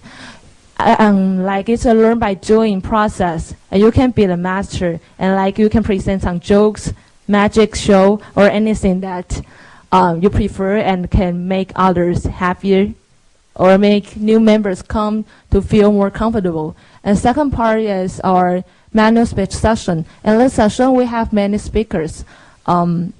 And I think for this part, because we have different students from different departments, so we can always get some professional thinkings from those speakers. And Zach Silva is here. All right. Okay, for the evaluation part is that to make sure that you can get something after you deliver speech, we have members to become your evaluators, so they can give you some suggestions of your speech, and so you can get both like how you present it and like your what you have done or some objectives you have get to the objectives goals. Okay, next page. For how we make sure that every week we can have a quality meeting. That is, we have the assignments for the following 2 weeks or 4 weeks. So we can make sure that every week we can have a 2 hours meeting on that day. Okay. Okay, next week. I'm gonna show some pictures of our club, and like recently, we're having more and more freshmen and like sophomore students in Cheung Kong University to participate in our meeting, because several 1 year ago or 2 years ago, we can see that like most participants are from graduate school, or when they're senior students, maybe they have to take some English tests or have a TOEFL test, so they come to practice English only. But recently, more and more freshmen are enthusiastic to join our meetings, and everybody is just like the real speech on the stage, like what everybody has done here this afternoon. Okay, next page. And for outings like Christmas party, and at the end of the semester, we will go out for a two days trip. Okay, next page. Okay, another thing I want to share is besides of our regular meeting on Sunday night, we still have a groupie. Groupie means it's our issue discussion group. The main part is we use English to discuss all the issues, and every week we have one facilitator to conduct the whole 2 hours discussion, and he or she can choose the material, and the material can be anything, can be about economics, can be about his major, can be about like design part or some green issue. What we want to know, what we want to do is get all the sharings, and you can share what you have learned and what you are more professional at, so you can share it with us, and we have a 2 hours discussion. I think the main part we can get is we can get different opinions from people from different departments. Okay. So the last thing I want to say is the information of our meetings. The first one is our regular meeting. We have this every Sunday night from 7 o'clock to 9:20. And I suggest you to come about 6:40 so you can make sure that you can get a good seat. And the venue is Department of Material Science and Engineering, 材料工程学系, and second floor, room 4436. And we'll have some instructions on that day. So, and that's tomorrow. So tomorrow night we will have our first meeting in Department of Material Science and Engineering. So if you're interested, I suggest you to come and join us for this environment. And the second thing is groupie. Groupie is our English issue discussion group. That is every Friday night, and we'll start from next Friday night. Will be on March 7th. And we still meet in front of Department of Material Science Engineering. So for more details, maybe you can go to our blog, and we share every video we take during the meeting, and you can see like the manual speech session or some special sessions of the good, like something we have videotaped down in our blog. And also you can go to the BBS board to check the newest information of us. And my own file is on the left-hand side, Rachel Wu, and my email address and my mobile phone number. So for more details, you can just contact us. Thank you.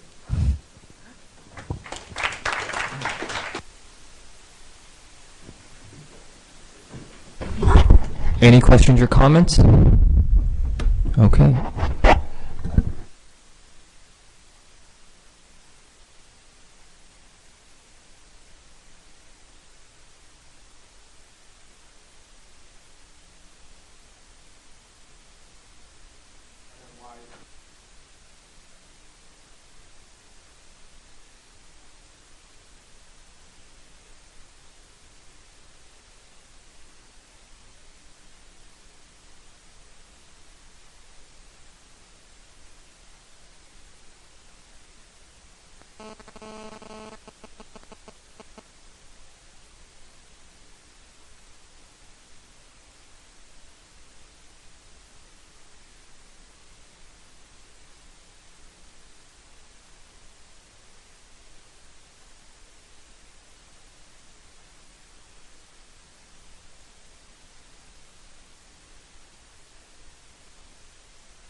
Good afternoon, everyone. My name is Jay Gaddy. I'm the last person here, so hopefully you guys are still all right, awake. My topic today is about university branding. As you can see there, I'm a IMBA student council and an NCKU student. Okay, please, next slide. Okay, for my introduction here. So we're all individuals in this classroom here. You know, we have people from Israel, Vietnam, the United States, Canada, Taiwan. But even in Taiwan, you guys are, I'm from, you know, Taipei, Hsinchu, Kending, I'm not sure if anyone's from there. But, no, I've been all over, actually. But we're all connected here in some way, some strange way. And there's a bond that exists between us. And actually, we're connected to 20,000 other people in and around this campus as NCKU students. And I just want to explain that university branding will help define what this relationship is. Sorry, next one. Now, branding. What is branding? It's reputation. It's what people think about when you first hear university or college's name. So it's also a unique positioning statement that sets one university apart from another. Now, when you think about Harvard or Yale, what do you think about? What are the images that you think about? Now, when you hear a university like University of Washington in St. Louis, now what are you thinking? Maybe it's, I don't even know what that university is. Now, when you hear of NCKU, National Chenggang University, what do you think of? What are the images that come to your head? Next slide, please. Now, the benefits of branding here is that it creates an identity. It defines who we are. Who are we as NCKU students? It also has staying power. If you create a good brand, it will stay with you for our generation, for your children's generation, for your children's children, and so forth. It also offers a competitive advantage. So it sets us apart from the other universities in Taiwan. What's the difference between NCKU, NTU, Nantai, any of these schools? What is the difference? So a good brand will set us apart from all these schools. Also, it creates interfaculty unity. So it will put the Department of Engineering, with international management, any, what are other colleges? Engineering. Well, it will just bring us under one umbrella of NCKU. And right now, if you look at a couple of the websites, you know, they're kind of NCKU-ish, but if we get it more under the same umbrella and give it the same feeling, it'll feel like an NCKU site. Also, it has community pride that transcends borders, which means that once we have pride in ourselves as NCKU students, so I buy an NCKU t-shirt, and I give my mom an NCKU t-shirt, and she's like, look, and my son goes to NCKU, and people will ask, you know, what's NCKU? Where did you get that t-shirt? What is that? And like the word of mouth, it will go beyond the borders of our school. Also, it will attract people. So if we have a motto here, it will attract people with the same motto. If it says truth and knowledge, well then people that seek truth and knowledge will want to attend our school. So having common values as well. And it attracts internationalization again, that with the more people that hear or see or think about NCKU, the more people that will want to come to our school. Next slide, please. Okay, now with no branding, if there is no branding, people will just think about what's based on their own perception. So in Taiwan, there's already a good reputation for NCKU. You know, every time I go outside, they're like, what do you do? Oh, I'm a student. What university do you go to?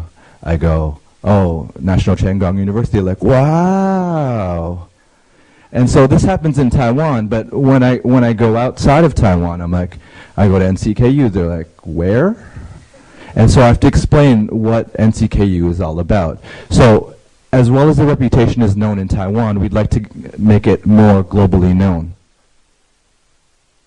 So what are other universities doing? There are logos. So we see here is the Harvard. This is my alma mater right here, Western University. And then there's the University of California. Also, there are slogans associated with these logos. So the Harvard one is truth. And University of California is let there be light.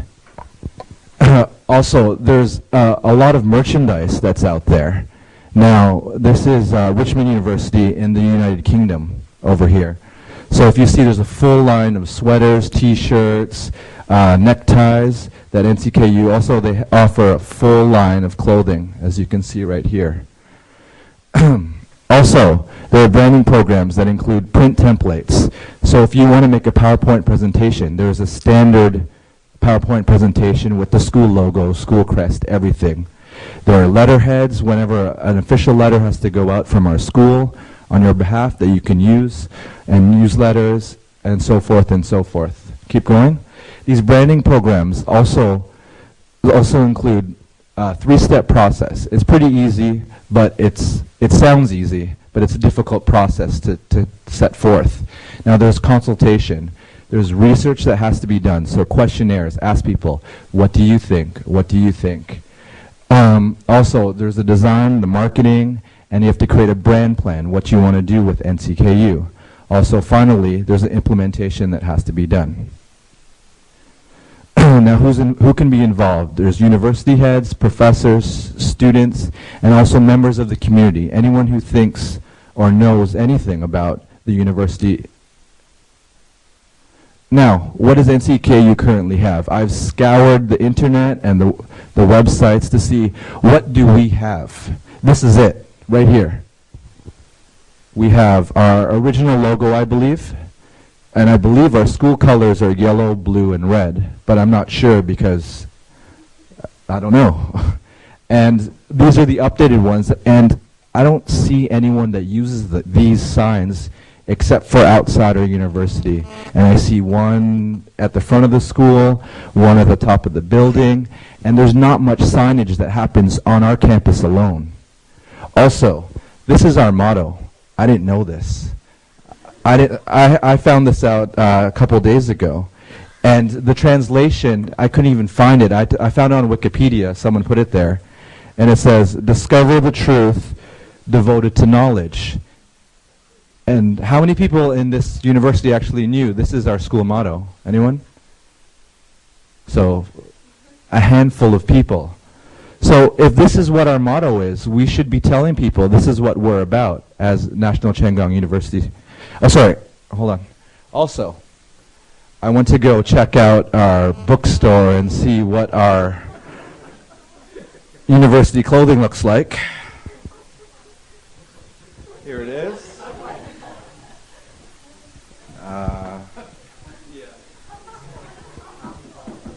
So, I believe it's 150, but you might be able to talk them down.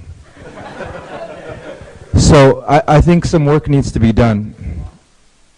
So my question to you is, what can we do to increase our university branding? And I have some ideas on this slide, but is there another slide? Yeah. So basically, it's up to discussion.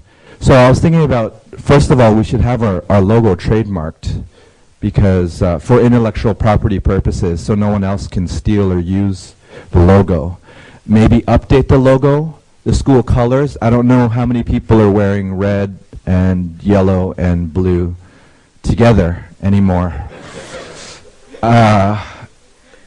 Maybe creating some more merchandise or updating our merchandise from this to something a little more that everyone else would wear or would be proud of wearing.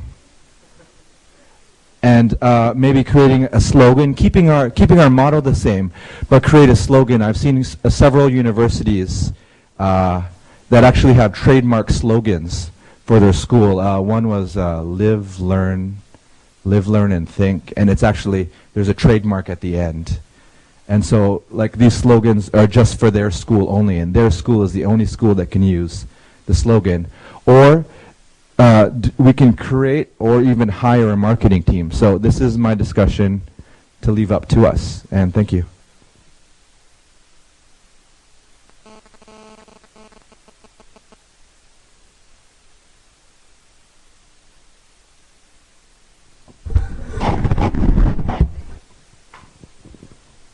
Oh, Jay, thank you very, very much for putting this topic up. I think you speak from the bottom of my heart with what you're saying around here. I've been giving this and many other things really a lot of thought in the past, and for me, like you're saying, what is NCKU wear, or what is it when we go outside of Taiwan? First, I'd like to say I see that a little bit as a two-step process. The step number one for me is, where is Taiwan? I'm very sorry to say this, but if I go back to Europe, for example, and if I tell my friends back home, hey, yeah, I'm studying in Tainan. Where? Yeah, in Tainan, Taiwan. Where? You mean Thailand? No, I mean Taiwan. So for one step, I would really like to see that the universities get all together and promote Taiwan as a place to study itself. Then in the second step, I would love to see this university, this is the university I'm at, to learn how to promote itself. If it is through branding, if it is through merchandising, if it is through academic seriousness, There's been a small discussion about, for example, the web page that the Office of International Affairs has just put up. Basically, I think it's a very good idea that they changed their website, but I haven't seen that many grammar and spelling mistakes on one website if you'd even try to do it. I've offered on many occasions at many departments and with many of our administrative staff, there are enough fluent English speakers here. Why don't you give it to somebody to read through it and to edit it before you do that? I want to be taken seriously internationally if I go to this university, and I do not think it makes a very professional attitude of some of the things we're doing here.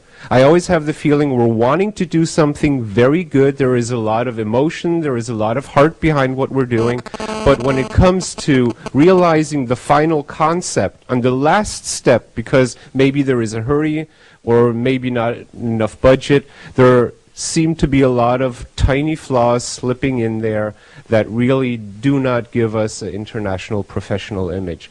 And I would like to, especially here in this internationalization team meeting, I would actually really like to see and hear a lot more ideas like Jay has just been putting up today. I think this is very important, not just for us international students, but as well for you national students that may be wanting to compete in the global market in future. The world is growing. It's getting Thomas Friedman, the world is flat. This is what the world is going to look like in future. You all have to compete in this world. I'm already old. I don't really have to compete anymore. I'm doing this more or less for fun. But you still all have your careers in front of you, and you have a very, very hard competition out there waiting for you. And the more your university is going to be recognized, the easier it is going to be for you. Thank you. That's my comment. I have a question too. Maybe some of the students might know, but who is in charge of selling these clothes right now and designing these? Does anybody know? There's only two places. By the bookstore, and the lab store. So, but who's in charge of designing them, or the student union, or? It's some company that the school Hired. contract with. And really, For that? I mean, yeah, thank you for bringing that thing up, because I went there, I really went through all of their merchandise, and some of them I would even imagine. Yeah. That's one of the better ones. And I really think this is such a good idea because no school in Taiwan does, they wear it out, NCKU. So if we were the first to do this, that would be a big step forward. I think NTU is trying a little bit with this, but I don't think they follow up very strongly with this. I think, and recent speech from Michael Lai, President, the first point he pointed out is to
also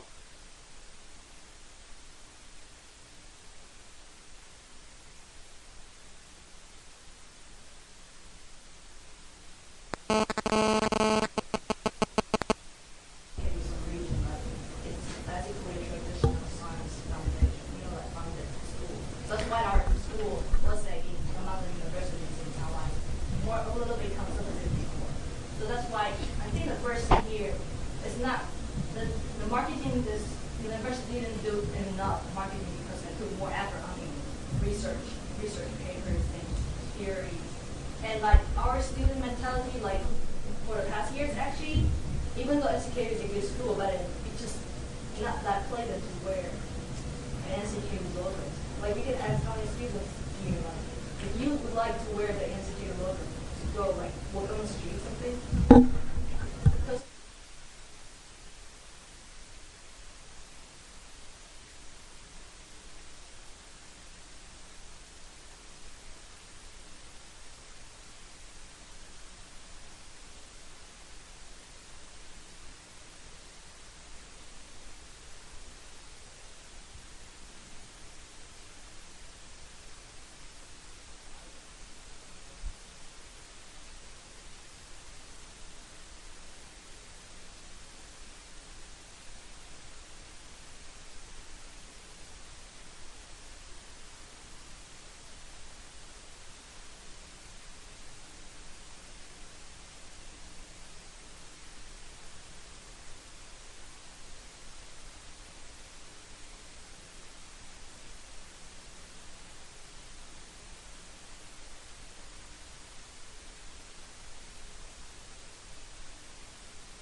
My question is, what's the next step? Do you want to present this proposal or directly to the administration or something? I think we should invite the principal and vice principal again to just on this. And who else would be in charge of this? I'm not too sure. I think there's a time for the president to meet student leaders in March. And Really? so in March.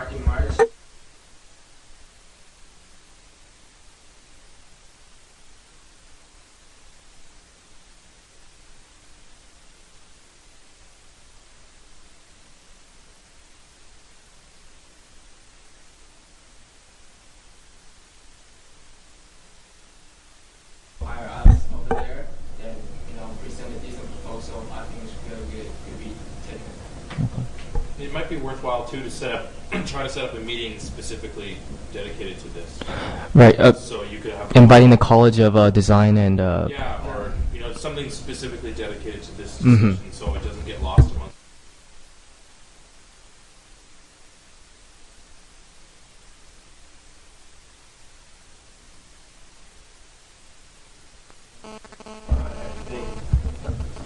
Seeing how the interaction with the VCs, you don't come present to them the concept and then say maybe we have another meeting. Come with a paper, everything with a budget, everything that you want according to the school standard of how you make proposals. When you come to the president, you give him a very short presentation, and you hand him the paper so he can read it that night and decide what he wants to do with it.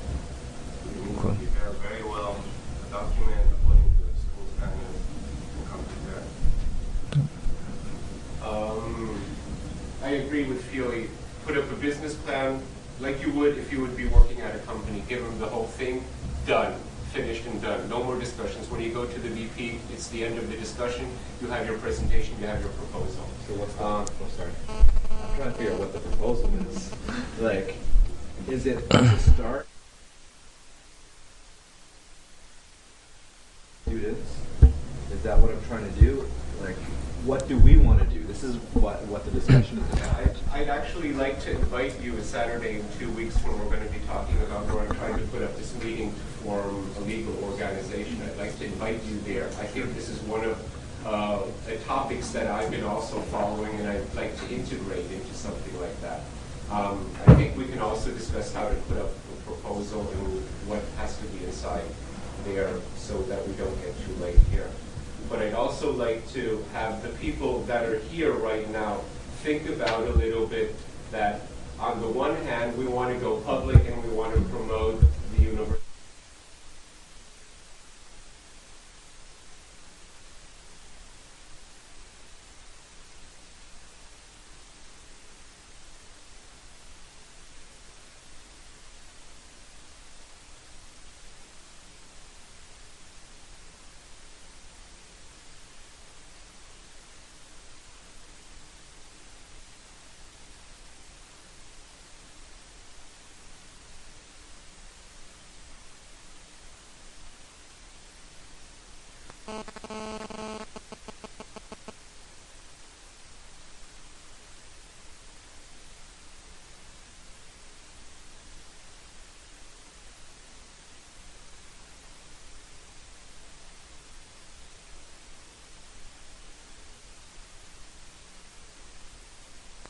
Just have to wait and see. Probably you can say more to that. Yes, okay. First of all, I appreciate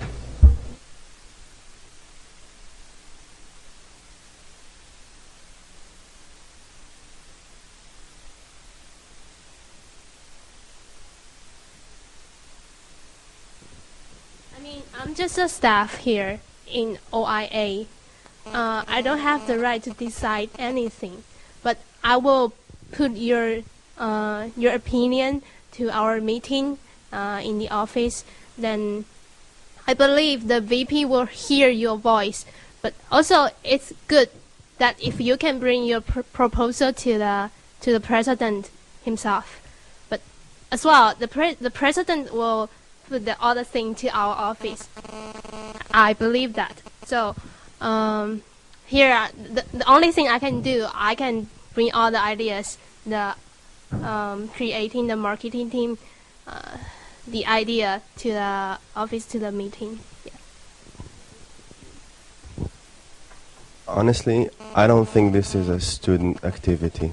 This has to be very, very professional. We need to hire a company that does this on a regular basis and has experience branding other kinds of institutions.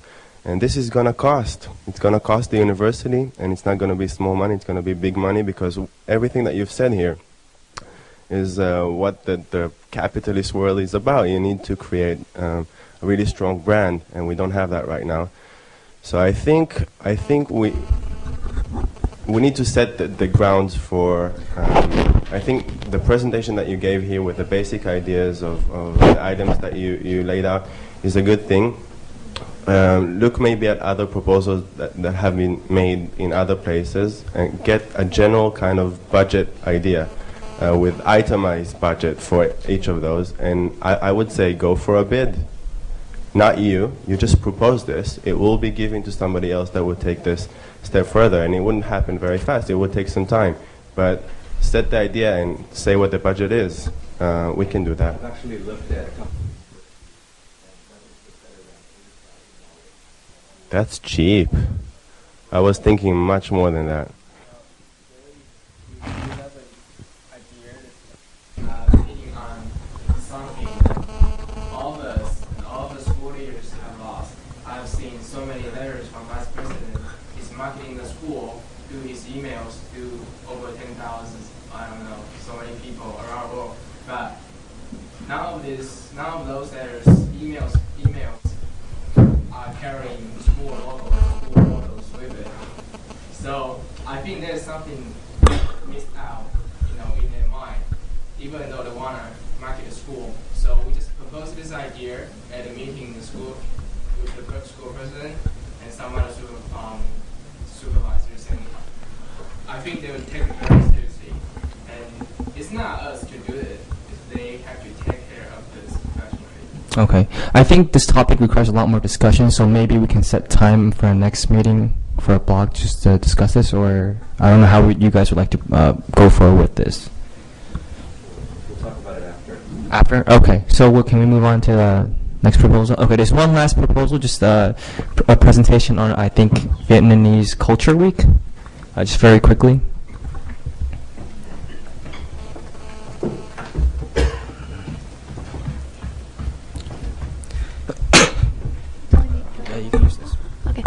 Well, hello everybody. My name is Quân. I'm a representative for the Vietnamese Student Association in NCKU. So first of all, I would like to say thank you very much for having me at this meeting. And second of all, I would like to apologize for my informal clothes, because I just knew this meeting like 2 hours ago and I was in the class earlier. But anyway, thanks for sparing a few minutes to listen to my short presentation. Well, I should have prepared a PowerPoint. But anyway, I will try to make a condensed presentation. The Vietnamese Student Association was established in December 2006, and I was the first president of the association. So last year, we successfully held the Vietnam Culture Day. So on that day, we had a photo exhibition, the food culture event, and also the very special cultural performances around 3 hours, and we were really successful. So today I just want to let you know that this year we also have the Vietnam Culture Week. It will be last from March 18 to March 23rd. And on the March 18, we will have the open ceremony in the library in basement first. On that day, we also have photo exhibition. And on during the whole week, we will have movie Vietnam movie show. And the last day, the March 23rd, we will have a food culture event and the performances. So today, I would like to I know you guys the leader of your groups. So if you are interested in our culture day, please join us to have performance. And the events are totally free. If you can actually let everybody know that we have that event during the March 18 and March 23rd, we really appreciate that. And what else I should say? Well, I promise that it would be really great because last year we was really successful and we become popular in the IMBA program just for that event. So please join us and you're all welcome. Thank you. Comments or questions? Yeah, Joseph. You said that if you are interested, how can we help out or? Sure. Well, there's two ways you can join us. One is you can just contribute performance.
comments? Any comments or about this week's meeting?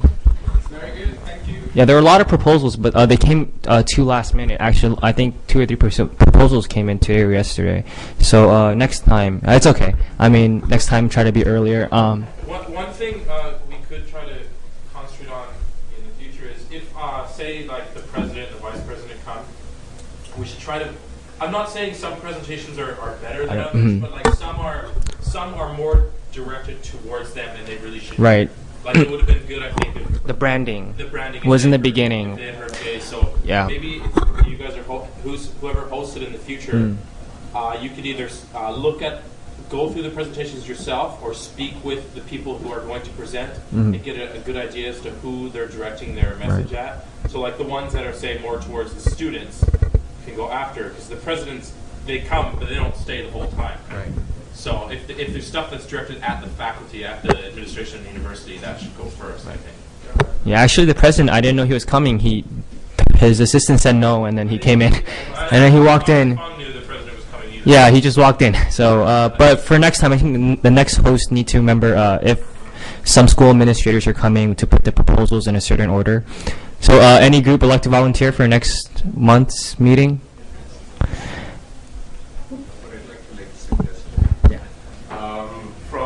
I feel overwhelmed by the great amount.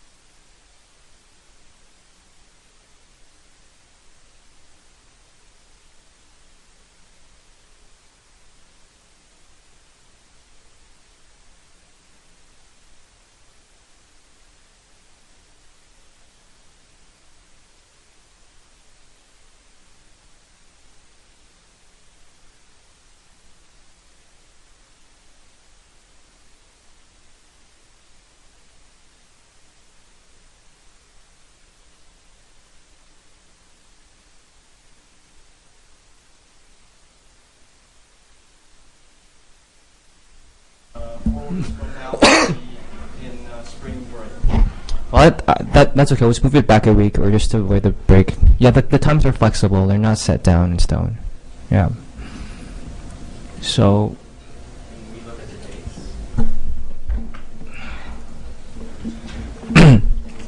If next month would be 29th is the break. Yeah, that coming week, whole week. Okay, so how about March 5th? I don't know if people are back. March 12th would be a good time, same time. March 12th, okay. If March 12th?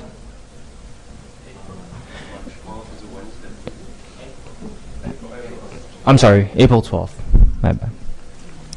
Also, for our next meeting, I hope that, just we don't suddenly have a lot of people disappear. So just, talk to your friends and other clubs and let them know that this is happening here, because I think it's a really good platform, a really good channel for exchange of ideas. But like you said, it needs to have something more concrete, right? I'd also like to propose, instead of postponing it because of the spring break, I would, maybe it's a better idea to bring it 1 week. We're going slow enough as it is. I don't want to be wasting another 1 or 2 weeks just because there's a spring break in between. March 22nd? Yeah, March 22nd would be it's 29th. March 29th. That would be actually 4 weeks from now. So the 22nd would be 3 weeks from now.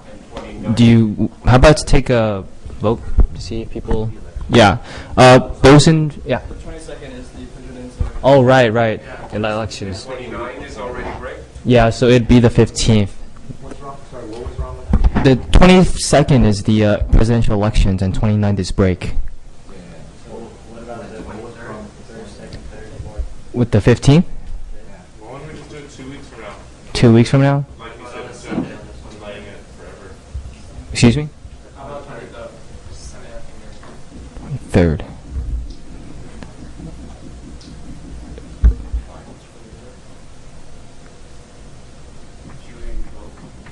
Yeah,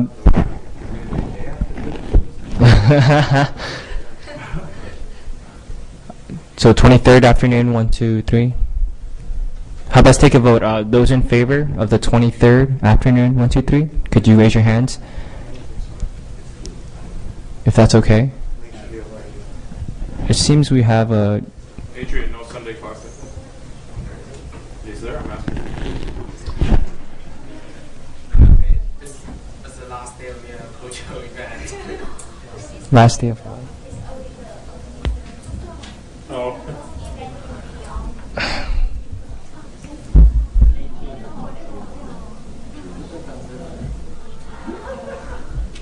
Wait, excuse me, it's the last day for what? The cultural event? The last day, okay.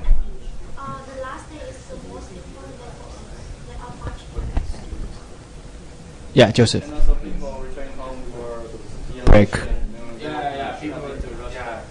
They'll be coming back probably on Monday and Tuesday. So people will live, further. Wow, seems like we hit a difficult time. Is anybody leaving for the spring break? Are the people going to be here over this? They're usually not. Most people go home. How political does our campus get during the election? The question is how political afterwards. They're campaigning. Signs around everywhere. It's not like America, no. Are there any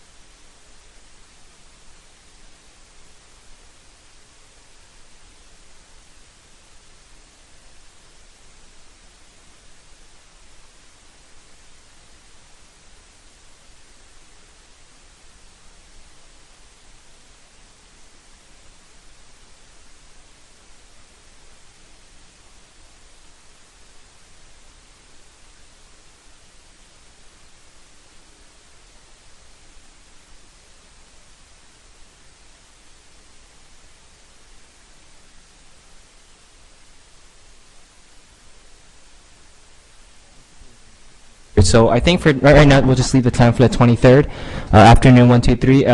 We still need to find a host for our next meeting. Or any groups like to volunteer? Do I see a hand?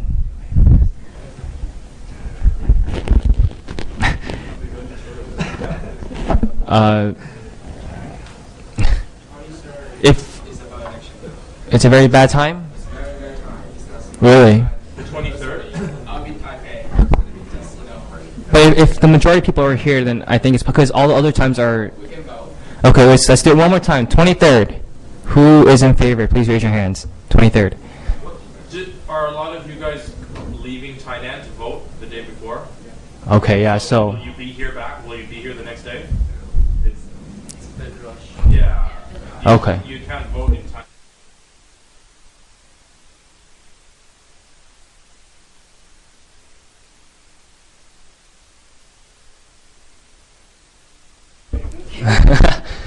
Can we hear more opinions from the for people who are going to vote? When would be a good time? The 16th? Sunday of... Oh, yeah. 16th. We have class. So it'll be 2 weeks from tomorrow. Well, we don't have to. But this room won't be here.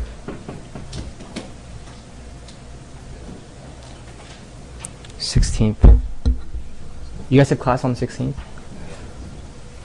Or we can move it back a month if it's necessary. I mean, it seems like, so the 12th would be the soonest, is that right? Yep. April